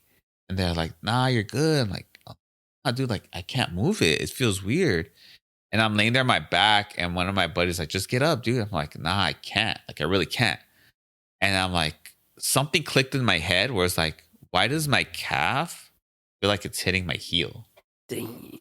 And That sounds painful. so I grabbed my left. Dude, and I'm cringing so hard internally right now. instantly, I knew it was like, oh no, it's my Achilles. Yeah. I grabbed my left Achilles. I feel it's solid. I grabbed my right one. It's just mush. It's not even there. And I was like, I just put my head down and I start crying. And my buddy, his name's Christian. His last name's Shande. He's actually my neighbor. We work together. And I'm like Shande. I'm like, grab my left Achilles. I'm like crying. He's all like, or like I'm tearing up. He's all like, all right. I'm like, grab my right one. And he grabbed it. And like I'll never forget. Did he train too? No. Oh, but see, that's just the difference. He played football and all that. So he just did sports. And he like, his eyes just got wide. He's like, oh, fuck. And it was just like, I just shook my head. And then like, he's like, hey, we got to carry him. He's not going to be able to walk. They walked me over to a bench. I have pictures on my Instagram. And we took off my socks. We took off my shoe. And my Achilles. So like, if your leg is like, right, it goes like this. Yeah. It dipped in and then came out to my heel. Yeah. Because there's nothing there to make it so they took stick out. They took me to the hospital. Fucking doctor's like, oh, you just have a bad sprain. It was some bullshit. Workers' comp bullshit. They tried to say it was a sprain. But the nurses were like, nah, dude, like your shit's fucking done. Yeah, you're dusted. And what didn't help was that my doctor that was in charge of my case when I went to the clinic wasn't in town. He's on vacation. So the doctor in charge was just kept on like pushing it off. Like, oh, you don't need an MRI. When my doctor finally came into town, like a week and a half later, he's like, well, it's too late to do an MRI, bro. But he's like, your shit's bad. You're fucked. They sent me back to work like 2 weeks later. To work with kids. Yeah, dude, it was the worst. And then I ended up leaving and then I ended up suing their asses. Did you win? Yeah. Fuck yeah. Hell yeah. But so I wasn't. Justice. I tried to do a bunch of other things in that time period. Like I tried to go into real estate again, doing things for other people, like trying to make other people happy. I was going through a breakup. So trip out. I got dumped. My car broke down. I got disqualified from the sheriffs. I tore my Achilles and I got disqualified from the sheriffs all within like a 3-week period. So everything just went like downhill for me. And I was like, just trying to do things to satisfy other people, like meet their standards of what I should do in my life. And in that time frame, I took a trip down to Cancun because I bought a ticket to Cancun before I got injured. And I went down to Cancun limping in crutches and a fucking boot. I did all of Chichen Itza or like where the fucking pyramids at. Wait, you hiked? On crutches. Sick. My whole armpits were raw red. Absolutely. Yeah, dude. But I did the whole thing. People were in our group were leaving the tour early because they were tired. And they were like, oh, you don't want to go back? It's like, nah, dude. Like, I came out here to experience this. I'm not going to just stop because my crutches, because my leg and my armpits are hurting. It was drenched in sweat and just like fucking. Crutches suck dick, dude. Oh, yeah, dude. I had a tank top on, so it's just like chafing my armpits No away. towel wrapped around either. Just raw rubber. Nothing, just raw, dude. So I went on that trip, and when I came back, it just made me realize, like, what am I doing? Like, everybody, like everything I've ever done in life, as far as like money wise, job wise, I've never had like a real good steady job because I've always been just focused on being happy, which isn't good financially for you ever. But I've always lived at least pretty happy the most of my life. You know what I mean? So I remember like my mom, my dad would always tell me shit. I'm like, and I'll tell them like, but I'm happy. Like it's okay. I don't have the best of things, or I don't make a lot of money, but I'm happy. You know what I mean? Real quick, not off topic, but the same conversation. My dad just retired recently, and he was having like health issues at work because they were stressing him out. And I told him like a while back, like, retire, dude. They don't give a fuck about you. Something happens to you, they don't care. So he ended up having a minor stroke at work, and that kind of accelerated his process to retire. And I talked to him. We're having a conversation this one day, and he's like, "You're right." He's all like, I don't know how or why you've always thought the way you think." He's like, "It's not the smartest financially, but it's the smartest health wise." He's like, "I wish I would have listened to you more about these things." Which is kind of crazy to hear that from my dad, because it's like, whoa, like you actually admire something from me, dude. and, I made you proud, Dad. So yeah, dude. So anyways, so back to that trip, I came back like a new person, dude. Like I just went through this shit on my own. I'm fucking like falling apart. And I was going through like trying to be a real estate agent. Like that shit didn't work out. And I ended up getting a job at this place that I worked at for like 5 years, my most recent job. And in that time period, I talked to Frankie, and I was like, "Yo, like I want to coach." Like, all right, well, you need to come and cover some classes for me. Which I had covered classes for him, or like a couple times when he couldn't make it, but now it was more like he's like, "I need to see how you're gonna do this." So I would cover classes when he was at this other gym before he got his own gym, and then he's like, "All right, you want to do this?" I'm like, "Yeah, I'm on board 100%." And he's like, "All right, I'm gonna look for a couple of spots in your area. You tell me what works the best for you. What gym do you like better?" So he linked me up with this karate gym, which you've been to. Yeah. The karate gym in what is that? What city is that? Bellflower? Was it Bellflower? That's not Bellflower. Doritos? Yeah, maybe Cerritos. Oh, it's Lakewood. It's Lakewood. So By the mall? Nah, it's by It's like off the border, like Long Beach almost. yeah, right? literally like the other borderline side by Sprouts. Yeah. Oh, okay. So we go down there one day, we meet up with the coach, and we lie to the coach that I've been teaching for like 2 years now, which I hadn't. And he sets me up, and I just start teaching there. And I taught there up until 2020. So I was there from 2016 to summer 2020. And it was pretty dope there, dude. Like as far as like getting my experience in and learning business wise, because the fucking coach there was he wasn't good. Karate in guy, my or what? opinion. Sensei Yeah, Dan. like he just did things in a manner which I didn't approve of. I didn't think they were up to par with. You're like the head coach. You should hold yourself to a higher standard and like be a good example as far as that goes. But he'd always complain about a lot of things. He hated teaching classes. He hated going in the mornings. Like, bro, like Why'd you open it then? you know what I mean? Yeah. And so yeah, dude, I was there, and so I learned a lot of things that I didn't want to be like and didn't want to do. And I got treated like crap a couple times there, where he was like, "Oh, can you clean the gym?" I'm like, "Bro, like everybody here that's here now that are your students that come in my classes have said," I never told them this, but have told me like the gym has never been this clean ever until I arrived. So I was always very like, "Hey, we gotta clean up." You guys have a dude. kumite, you and Sensei Dan? Dude. So actually in a jiu-jitsu class one time, I went to the jiu-jitsu class that they had, and I had a roll with him. He was like a brown belt, and he wasn't a very good brown belt because got me in one submission. After that, I fucked him up. Like one of those things we were talking about earlier, maybe? What do you mean? When you first got here about the belts and people, like one of that maybe? Yeah. Sensei Dan, fuck you. Sensei Dan, bro. So then, so I was there, right? And then 2020 came ass. around, the pandemic hit. And during that summer of the pandemic, in June, going into July. Oh, yeah. Were you guys still training? No, everything was shut down. You had, didn't we have to take, I took a class with you, didn't I, during Corona or the beginning or something? Or no? Or was that just Christmas? It was Christmas. Yeah, okay. I just remember she was closed, so it was probably But summer of 2020, there was this time period where like, oh, everything's open for 2 weeks again. I don't know if you guys remember that. It was yeah. like 2 weeks. Everything was open. Everything got shut down again. Because then the gyms were fucking. I mean, like the gyms were normally like 24s and shit. Were fucking cesspools. Yeah. So that first week I'm back in. That Sunday, going from the first week of everything being open to the second week of things being open, he texted me at night. He's like, "Hey, we're gonna move your Muay Thai class from 7 to 6." I was like, "Oh well, like let me." Oh no, he asked me first if it was cool. I'm like, "Well, let me talk to the students, see if it's okay with them. I don't know their schedules. It's not on me. If you want to move me, well, I'll move, but I don't know about them." He's like, "Oh well, don't most people get off work at 5?" And I'm like, "What? Like, bro, like people have lives outside of the gym. They got fucking commutes, errands, kids, whatever the fuck they got to do, right?" But this guy was in my mind, he's just not good to me, dude. You know what I mean? Like, he didn't respect things. So I'm like, okay, well, let me talk to everybody and let me figure it out.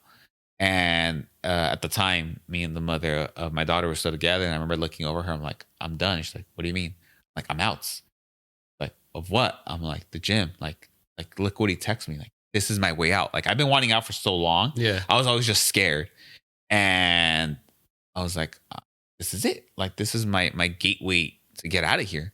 She's like, "Are you sure?" She's like, "You don't want to think?" I'm like, no, there's no thinking.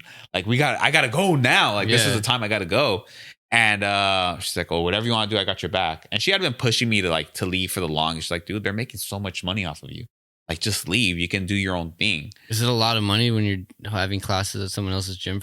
Well, it was like a 60, it was 70-30 or 60-40 split, something like that. And they were charging pretty good. So they were like, if I was taking home which I didn't really take into account, but if I was taking home like $900, they were taking home, I don't know, a couple of G's, like $2,000 sometimes. I don't know. I remember seeing the count one time. 60-30 split, not in his favor. 60-30 doesn't even make 100, first of all. Yeah, so 60-40 or 70-30. 64, it was sounds more 70-30 for sure. It was something like crazy because I remember seeing, like, doing the math, and not even me doing the math. Andrea did the math, and she's like, "Bro," she's like, "they made like $2,000 and you made $600."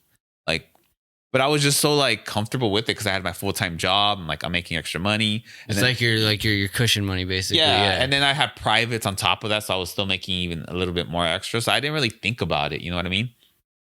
So then I was like, this is my way out. So I text everybody in the group text, like, "Hey, like everybody from the gym, like, we're not gonna go back. We're gonna start teaching classes out of Andrea's parents' house, like in the front yard." And so that Tuesday, when I'm supposed to run classes, I hit up dude. I'm like, "Hey, like I have a family emergency. Can you cover class for me? I'm not gonna make it in today for this bullshit. Or we're gonna run classes out of the yard." And he's like, "Dude, but I got things to do." He didn't have shit to do. He used to go home and play Call of Duty. He wasn't gonna do shit, bro. Sensei, the Call of Bro. Duty, dude, his name on his fucking gamer tag. So one time, Sensei Dan. he told me, he's like, "Why don't you quit your job and live the dream?" And I was like, "What do you mean?" He's like, "Yeah, man." He's all like, "That's all I do for a living." And I'm like, That ain't "That's much, dope." dog. I'm like, "Well, that's the goal eventually." You know what I mean? He's like, "Yeah, man." He's like, "I take the kids to school. I drop off the little one with his grandma for babysitting, and I go back home and I just play Call of Duty all day. So I have to come here." And I was like, that doesn't sound like what the fuck I want to do, bro. But all right. So anyways, he's like, "Oh, I got things to do." I'm like, "All right, well, I'll just cancel classes." "No, I'll just cover it." He texts me at the end of the night. He's like, "Nobody even showed up." All pissed, right? I already knew it, right? So anyways, I tell everybody at the gym or at the that night, like, this is where we're running classes now. We're not going back there. We're out. Thursday comes around. I have the keys. I go drop off because he let me borrow some dumbbells. So I take them back. I get a workout in the morning at the gym. Close up, go to the key in the fucking slot, and I'm out. Like, I'm done. Send him a good long text like, "Hey, thank you for everything. I appreciate the opportunity. Thank you to you and your wife for opening your doors. I've learned a lot. But it's just time for me to go my own way, blah, blah, blah, blah." How long were you at that gym for? What was that? 16, 17, 18, 19, 4.5 years. Dang. Yeah, you dude. put in the time, bro. Yeah, dude. It's about time to get your own spot, bro. So, Did Sensei Dan take that well? his wife's like, "No, don't leave us." Like, "Well, what do you want?" Like, she's like, she wanted to accommodate any way she could to keep me there. because they're making bread off you. And I was like, "Nah, you know what? Thank you, but it's just time." You know what I mean? This motherfucker texts the group text between us. This text was like at 8 in the morning. He didn't text till 1. What the fuck are you talking Call of about, Duty. Chris? What's going on? And What the fuck are Call you of Duty talking about? Bro, you didn't just read the That whole is not- conversation. that's not a very good way to just open it up either. Oh, dude, he's basically called me ungrateful. All kinds of shit, dude. I was like, all right. I didn't even reply to it, dude. I was like, you know what? I'm not It's even like a reply to Kazi it. fucking moment all over again. Well, nah, this was, you know what I mean? It was just terrible. Yeah. So I was all like, oh, this was so ungrateful. Like, it said that they did everything for me. And I'm like, bro, you really didn't do shit for me, to be quite honest. Yeah. But Trying to move classes. one of the cool parts about it is that before I got to that point, I text them like, hey, like, can you text the new guy? Because there's a new guy that has signed up. Can you text them and let him know that there won't be class tonight? And the wife's all like, here's his number. You can text him. I'm like, oh, fell right into my hands. He ended up being one of my long-term students. He hasn't came back recently because he's been like dealing with health issues. But dude, like, came and like rolled with us, which is pretty dope. I'm like, dude, you did me a favor and gave me his number. Yeah. But yeah, then dude eventually reached out again. He apologized, but I was like, I don't care to deal with you, dude. You showed me your true colors before, and I'm like, I don't care to deal with you. Why are Like, you mad anyways, bro? It's like, what? oh, not only that, but he would hit up like the students that went with me and be like, oh, I come to my gym. I got this sick ass new Thai coach, way better than Chris. Like, oh, he would talk so much shit. And they would show me the text messages. What race was Sensei Dan? Don't tell me. Caucasian. Dude, I thought he was white. He's Puerto Rican. Yes. Yes. Yes. But you he looked, thought he was white. I thought it was white, bro. But he- I thought he was white. Who's But he Sensei looked- Dan? Who's he looked- naming their son Dan? That's Puerto Rican. That's He fucked looked- up. No. Nobody. He looked I like- called him Sensei his Dan. name wasn't Dan. Oh, I thought his Yeah. name was Dan. No, I just called him Sensei Dan. I can't remember his name at the moment now that I think about That's it. right, dog. Fuck that guy. Sensei Dan. He's Sensei Puerto Dan. Rican. But yeah, he's Puerto Rican. Should be like Sensei fucking But he looked white as Juan. shit. And He's all but yeah, Cuban. so then Little Cuban in him. so we had a Fight Island because at Andrea's parents' house there's like palm trees, so we called it Fight Island. We had Fight Island from July until October because we actually got the keys. Bro, here's some more fucked up shit. We got the keys to our first spot September 2nd, 2020. Sophia's due to be born, my daughter, on September 17th. She actually wasn't born till the 18th. September 17th, motherfucker laid me off at my real job the day before my daughter's due. Damn, Dude, that's fucked but up. it's crazy because we got the keys to the gym and then I get laid off and it's just like, and then my daughter's born and it turned Full-time. out, it turned out to be a good thing because like Andrea had a hard labor and she almost like died. Oh, Yeah, dude, Andrea almost died. that's crazy. That- Didn't hear like about that. it was nuts, dude. Like doctors were arguing with each other, nurses were fucking bickering. People were like, "We gotta figure some shit out, or we're gonna lose the baby, or we're gonna lose both of them." What the fuck? Bro, they left me in the room, blood everywhere, just sitting on a couch like this, because they told me I couldn't go over there. And then the nurse comes in, she's like, "Why are you here by yourself?" Like they told me I couldn't go. Like, you need to get your ass in there. They took me into like the emergency C-section room, but it was fucking nuts, dude. But the whole point of this is that had I not lost my job, this motherfucker wouldn't have gave me the time off to be around and take care of my daughter. Yeah. Because like I needed to be there because mom couldn't do shit. She was like in pain, you know what I mean? And shit like that. So it's like everything kind of worked out like for the best, dude. And then so we got the key September and gym was small, right? This gym was like less than 500 square feet. Tiny shit, dude. So like the Like living bro, room. it's like this Probably fucking The living room and the kitchen. yeah, and dude, living room. Yeah. tiny, and the restroom. It's It's a shaped studio weird, too. because it's a long. studio basically. Yeah, dude. But it was fucked up. That shit had like, It was like a tattoo studio, basically, dude, bro. it was That's what like, The two studios are decent. Did you have ceiling? yeah, it fucking had like It popcorn. wasn't like exposed. Popcorn ceiling from like fucking 1985. Yeah. Fucking asbestos and shit, Yeah, dude. hell yeah. I Make had to get it tested. Luckily, it didn't. Muay Thai. Make sure, I make got it sure tested. nobody. I got it tested. Luckily, it didn't. But it took us 2 months to renovate that bitch. Little ass spot. Took us 2 months. What do you have to do? Like run your electrical and everything? Nah, dude, everything was just fucked. Just in gut there, it and dude. stuff. Just gut it, yeah. So we opened officially there October 26, 2020. And then from there, it was just off to the races, man. And just, we're there for 3 years. I hated it that I did a 3-year lease because it was like I wanted to leave right away. It's Mhm. like we've already After all the outgrown- shit you went through to renovate and everything. but then we outgrew it so quick, but we couldn't have it as a contract. So luckily, you know what? The way it works out, 3 years were perfect because when it ended, we got the keys right away to the new spot, and the new spot literally like it just lined up. We got that new spot that we have right now. We signed the lease for that and did the deal and everything like in less than 2 weeks. It's a sick spot too, dude. Yeah, like I like how it looks. I haven't been there personally, but I've seen pictures and stuff and videos. It looks tight, dude. Oh, dude, and then this isn't gonna come out all right, but I got new wall mats. So there's 2 that needed to be added, but I got this other wall that's gonna get matted up with mats, and it has like Matalon Combat Club in giant ass letters. Yeah. And it says fight team on the bottom. I wish we had a wall mats at Frankie's spot, bro. Hopefully the new spot. Need some, dude. Fucking, he's gonna get a big ass gym. Shit. We keep putting holes. Dude. Oh, were you there? Were you at the gym when I put a hole through that wall at the karate spot? I don't remember if I was. So I have a video. That's like fucking. That's like fucking retail spots too. So That's lit. Go ahead. I was at the old karate gym. I was spotting this kid that would come in from time to time. We called him Rhino because he was just like bulldoze through you. And I was nailing him, and we ran into the wall and we knocked a hole through it. I have a video on the Matalon Instagram. I'll check it out. It literally sounds like a fucking like when you hear the sound, it sounds like a comic book like pop. But yeah, dude. So we were there for 3 years at the little spot, and then we got this new spot September this year. Where's that at? Paramount. So it's literally a mile south of our old spot. It's like 4 or 5 times the size of the original spot that we're at. And we still don't even have a sign. It says outside of it, it says Lavanderia Coin Laundry. Fuck yeah. So people don't even know we're there. Keep it that way, Dude, dog. honestly, like I really like that. But we need to actually put something so people know that we're there. Yeah. But it's fucking dope because you see it, we're like, oh, it's a coin laundry. That's hood as fuck. It's so gangsta. I love that shit. People have shown up with laundry to do laundry, and they're like, oh.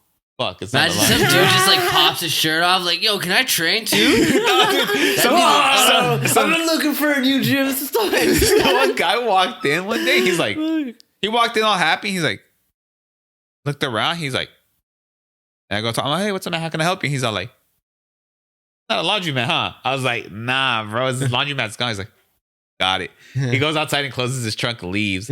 About like 2 weeks ago or 3 weeks ago, maybe like 2 weeks ago, in the morning class, this lady comes with all her laundry, and she comes to the door and she's like, fuck, all pissed, turns around and leaves. Yeah. She's had to drag all that laundry out from her car. Dude.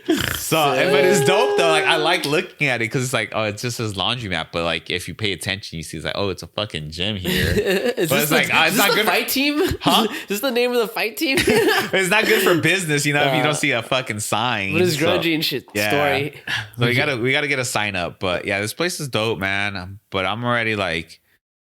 It should be the nickname for the gym once you get the new sign. Yeah. The laundromat, because you get washed up in here, dog. I'm already like thinking ahead, dude. Like I like this is something I actually had thought about before we actually got this spot, and I had like kind of pitched it to Andrea. And I was like, hey, like, what if we buy a spot? And she's like, nah, dude, like you're too crazy. We can't do that. She's like, that's too big of an investment right now. Like let's get a new big spot, and then we can talk that later on. But I was like, but the rent might be the same. You know it's not rent though at that point. It's a mortgage. Yeah. Yeah, and that's what she was like. It's a mortgage. And it's commercial. If depending on like a lot of gyms right now are like warehouses that I'll see online. Well, the hard thing about getting a warehouse is zoning. Yeah, for sure. So like you have to know people to get like pre-existing shit that's already there because you're not just gonna build one. So just like, nah, dude, it's too big of a step. Like let's slow it down. It's like, all right. So right now it's like, all right, I have this spot and extremely happy that we're there, right? Are you like into the black or whatever they call it now at this point at the new spot where you're like making profit, or are you still like trying to pay everything off? No, well, we have to pay things off that we paid. You know what I mean? We still got like I wanted to pay a bunch of things off at once, but like business partners like. You gotta do it the right way, basically. Yeah, you know, sometimes you gotta have that other person, you know. Yeah, and that's a good thing. Like we can level each other out. Like it's funny, we couldn't get along very well when we're together, but now that we're not together, we get along so much better. Yo, business. Each other's feelings now, bro. Yeah, there's no feelings. It's just business.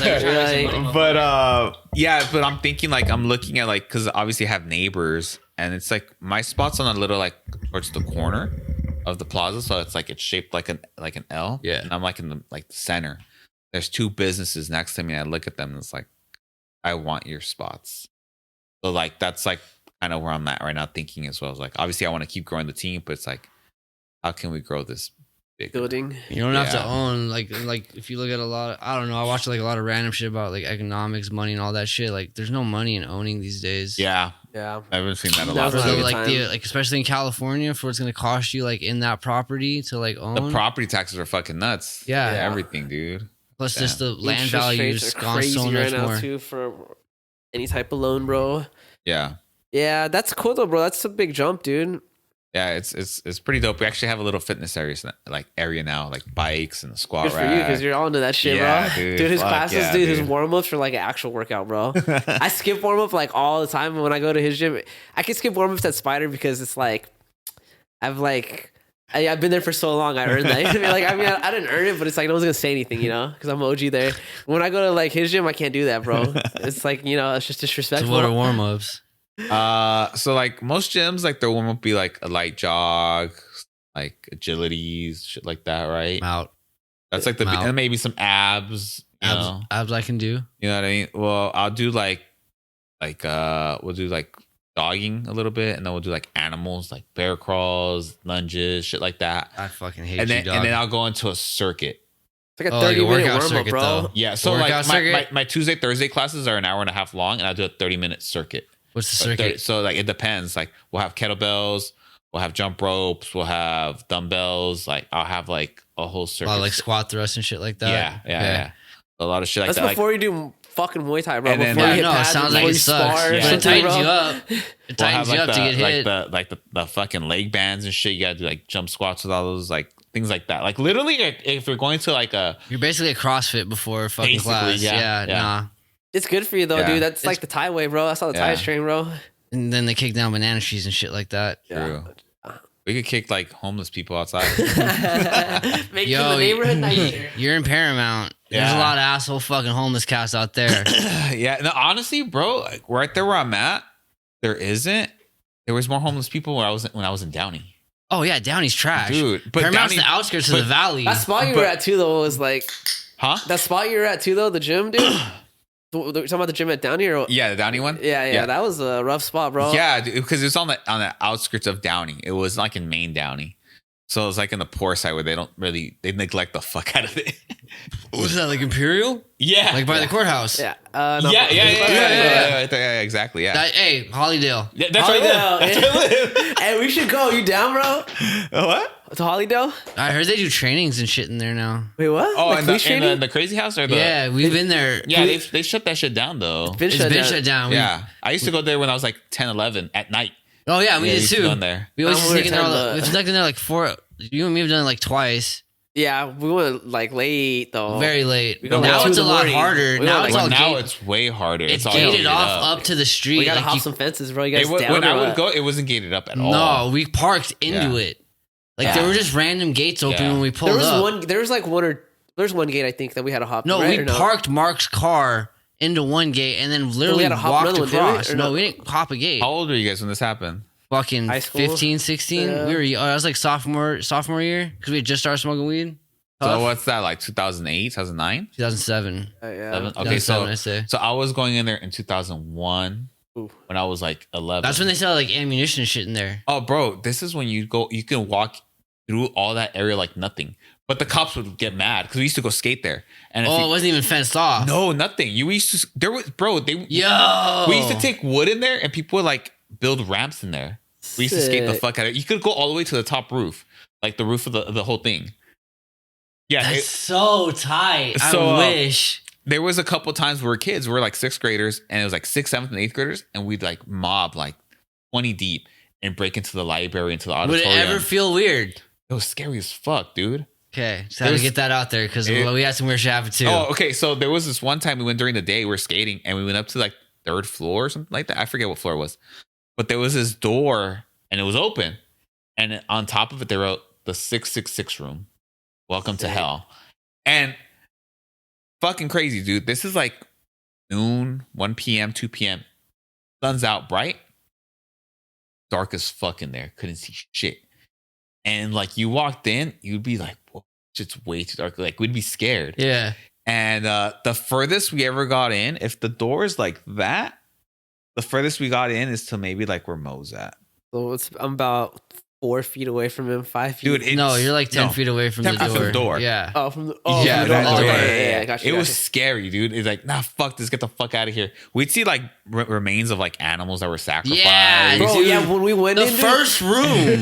they had like pentagrams that Yeah, they yeah, draw yeah, on the yeah, wall, and there's blood everywhere. Yeah, There's yeah. sand. Remember there was sand or some type of There dirt? was weird shit. It was like right there. like a 'cause- lot of sand, bro. They brought Dude, like the trust me. whole, Trust like me, I someone know. like pounds of sand and made like shapes and shit Yeah. out on the floor. It was weird. There was bro. nowhere to get in either. We had to go in from like you The had to top. walk into the courtyard, walk up to the second floor, Yeah. and like climbing through a window because Yeah. the door had so much debris behind it. It's crazy. And then we're walking down. I get freaked the fuck out. I hear like the moan of my dead aunt that I heard when I was a kid, and dog out. I was not. Dude. I was gone. There's some paranormal shit that goes down on that street on Gardendale. oh, I believe it. So there's been people have said that they've seen a woman crossing the street there. Sick. My neighbor has Ayo, said, nena. my neighbor has said it, and personally, my own experience, I saw somebody in my rearview mirror one time driving through there, and I was like, there wasn't somebody just right there. Like, Yeah, what dude. the fuck just happened? This is fucked. They did a lot of weird Bro, shit there. But we were kids. We were going there, bro. I'm telling you, because I live across the street from it, and there was this one time we were skating in there, and so there's an actual house there, like in the Yeah, in the back. Over. no, in the middle. Like so if this like depends what side you're coming from.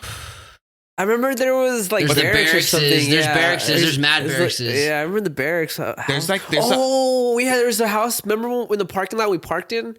Remember like just Across right, the way in like the field or there's some like shit. a house. Yes, yeah, yes. yeah. Okay, so that house. I remember. That was like the warden's house or whatever. Bro, I don't know what the fuck, but we're like, again, this is like 2001, Yeah. and we're skating, and we go over there and we start skating the stairs there, and this girl comes out, and this guy comes out, and the guy starts talking to us, and they're fucking weird, and they're like, "Oh, what are you guys doing?" And we're like, skating."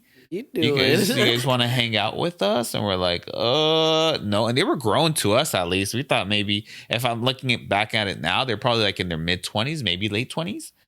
And we're like, and that was the girl. The guy must have been older than that. He looked, because he had gray hair already. Whoa. And they were talking to us, and I'm like, this doesn't feel safe. So we I need bounced, Stranger dude. danger, We dog. bounced, dude. We bounced across the street to where the actual fucking the large building was at, and we skate over there by this like tree and shit. And we start hearing screaming, and we look over, and the girl's covered in blood. What? Bro, What? yes, dude, she was covered in blood. Was the girl real? I don't know, but No. we fucking dipped, and we skated by her. Like we took off by her, and we saw them. She was on the floor like this, like crawling, and the guy was just looking at us, and we just like dipped. That'd be funny. Because that Frank, though. gate, That'd be such a funny prank, dude. If they I hope it was a prank, dude. That shit was scary as fuck. Fuck yeah, I would be scarred. Yeah, dude. what would you do, bro? You just, dude, like just our experience. Just remember I mean, going dude, home.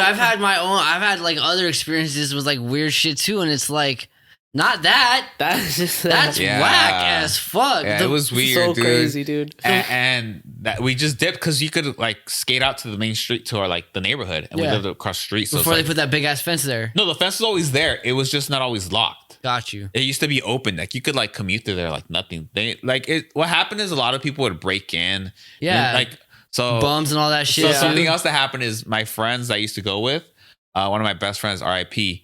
Him and his brother and another two of our friends. Start a fire.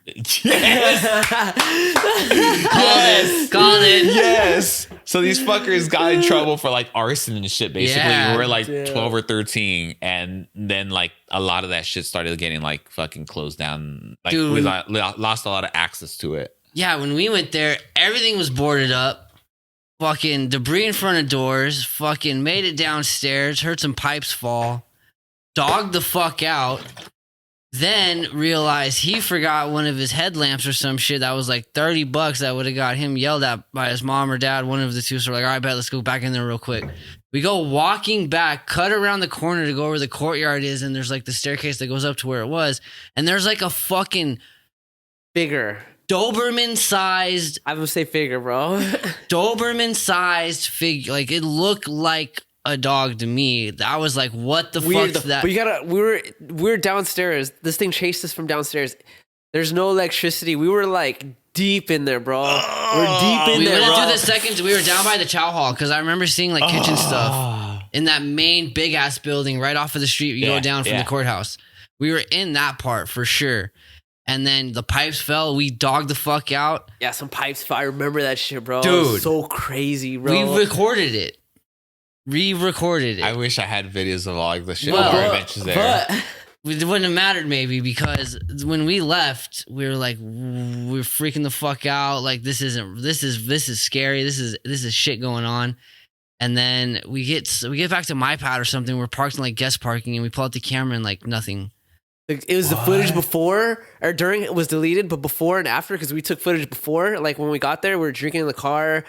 My homie smashed a beer can with his head, and I recorded it. Mark. Yeah, Mark. Shout I out, recorded Mark. it, and then when we left, we were like, because we were like vlogging about it, kind of basically like talking about it. That was all there, but during was gone, and I know I was recording because he freaked out, and so I was like, "Yo, let's just do 20 minutes more, bro." And he's like, "All right," and so I was keeping track of the time off the recording, you know? Yeah. Because you know how there's a timer. Yeah. So I was like, you know, so I know I recorded it, but it was gone, bro. And that's not even that's not even how the night ended. The night or the morning, I guess, started. Oh yeah, the morning we had an airsoft gun in the car, It was and we were shooting a can't no parking sign with the airsoft gun, and apparently like one of us stuck it so like the barrel stuck out the window a little bit. Oh. But it was a clear airsoft gun for one. It was totally clear. Uh-huh. But where my grandma's condo was at, it was like the like white neighborhood in like the not white neighborhood of Anaheim, like West Anaheim. So like one of the fucking dumbass white neighbors out jogging called the cops. Gunpoint, bro. Bro, no shit. It was like 7 cop cars. Like guns pointed. We were just like, I forgot we were doing it, and fucking Mark wakes up and he's like, Oh yeah. so like I'm looking in the window and I'm like, yo, the cops are pulling up, and they're like, what? And like instantaneously, as soon as the car stopped, the door opened and a gun came out over, and I'm like, holy fuck, they're pointing guns at us right now. And everyone's like looking around, and the cops like, put your hands outside of the window. And the homie driving had just knocked out. He was tired as fuck. And I'm like, yo, Mark, like, He woke up. He's like, pointed with he's guns like, at what's him. up, man? I'm like, yo, put your fucking hands out the window before you get shot. He's he's like, what? And then looked in the side window, and from like Snorlax to like fucking crackhead with his eyes up. He's like, oh fuck, and put his arms out the window. Oh shit, Dude, the only reason we got off of that was because a child started choking. Oh yeah. What? So they called him while they were arrested, like Yeah. dealing with us, not arresting us. But bro, remember I had my dad's ID in my wallet, his old ID. Dude, you were getting fucked with so Because hard. I had my dad's old. My mom had like for some reason had my dad's like super old ID from the 90s, like in a safe. And one day she was just cleaning it out. She's like, "Oh, you want this?" I just put it in my wallet. Not thinking about it, bro. And so the cops were like, "Why do you have this ID? Is this how you're trying to get alcohol?" Dude, it was an expired ID from like the 90s, bro. Not only that, but this was pre-fighting Maurice, so he was like conflict at every very conflict, chance. crackheaded out as fuck too, bro. Just ready to fucking argue with everybody. Bro, they were like, yo, like they were trying to say it was like identity theft and some They shit. tried to say a lot I of was things. like, y'all are stupid as fuck. Fuck all you, dude. They were ready to butt fuck us. I was like, bro, that's my dad, bro. Like we got the same fucking last name, retarded. But anyway, so it was just a whole experience, bro. That sounds like a fucking night and day. It was pretty fun, and we had no weed for the whole time. No weed at all. We had like chronic, some dog shit That was- chronic. That was the same night too that we had who's in the trunk? Remember? Didn't we have someone in Sean No, in the that trunk? was another night. Oh, That was okay. definitely another night. We used to drive people in the trunks because they'd want to ride there. God, Yeah, House it was- parties. terrible. Yeah, and we didn't give a fuck. We were Right, hitting right. fucking railroad tracks. You know what got me Yeah. like to start thinking about it was some chick or some dude that went to Marina, like was going to a school dance, and he was in the trunk of the car, and they got hit from the back, and this fool got crushed, bro.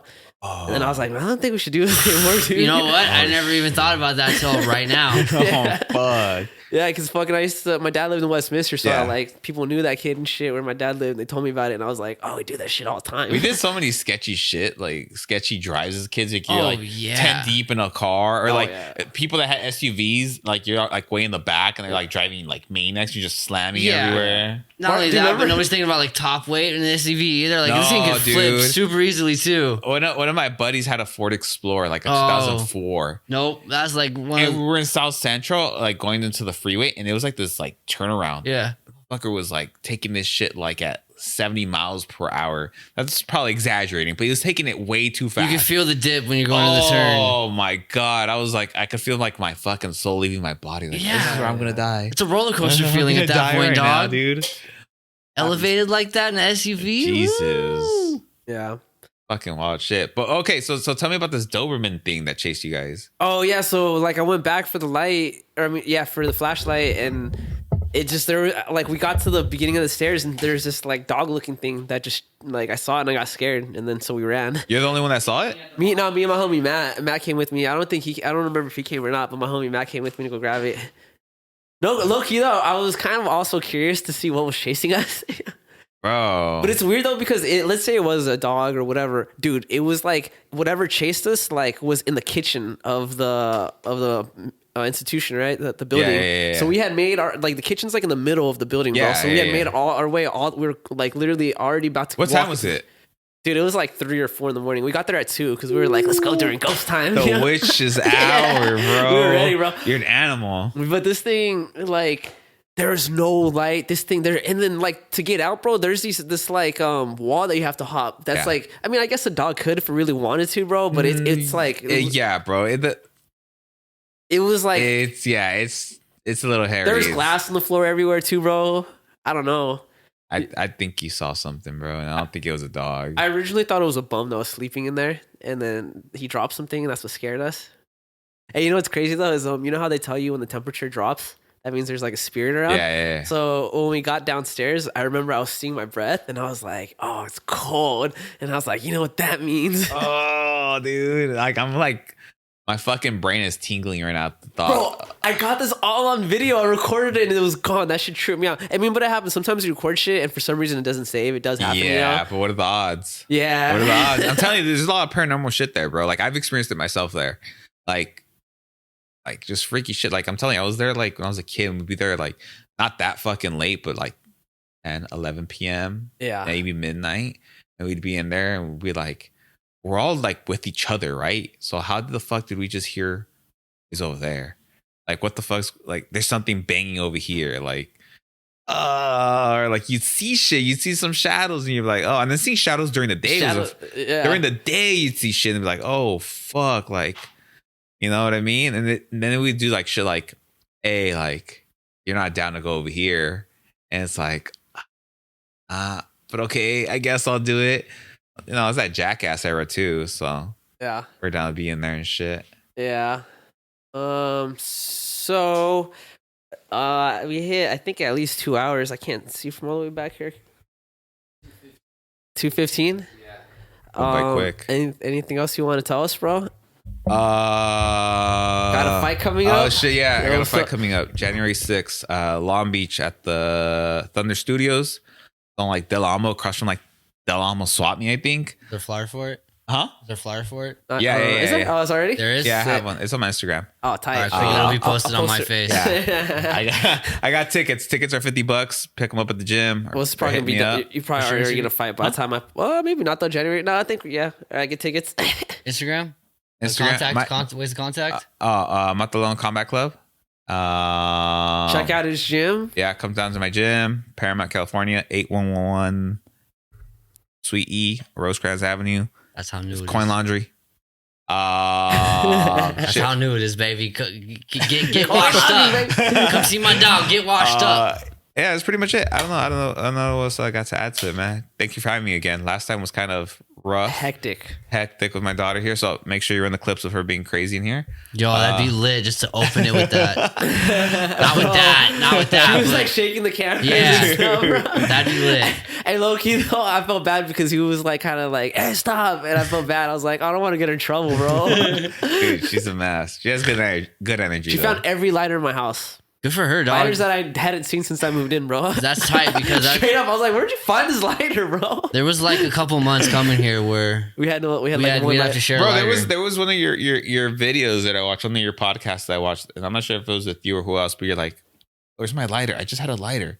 Where's the lighter? And then like, yeah, oh, I found the lighter. It's like over here. Or like, oh no, that's not that lighter. This is another lighter because I couldn't find this lighter. It's like, yeah, there's lighters around, but she found every single one of them, dude. For that whole week, I was locked with lighters, bro. Fuck yeah, dude. Lost them again. Shout out to your kid, then, dude. Hooking my boy up. Yeah, and you just put it somewhere and walk away. Recovering lost gold. Yeah. But anyways, Pena, dude, it was a fucking pleasure to have you again, dude. thank you for having me, I'm guys. fucking, like I said, dude, I'm stoked with your gym, just everything, dude. Just thank you for, helping me out and just in Muay Thai and everything, bro, and just being a good friend. And, wish you the best, dog. Appreciate it, man. Thank you. And for fucking everyone out there that's listening, I don't even know what to tell people. Go have a paranormal activity. Get high. Don't Don't be quit. fucking Sensei Dan. Fucking be somebody out there to be somebody. Don't ever quit, bro. Yeah, don't be some lame fuck collecting off of somebody else. Go out and get it for yourself. True. And on that note, no one wants to get roundhouse in a pair of fucking pants like these. Rex Kwando, we're Rex out. Kondo, motherfucker, we out.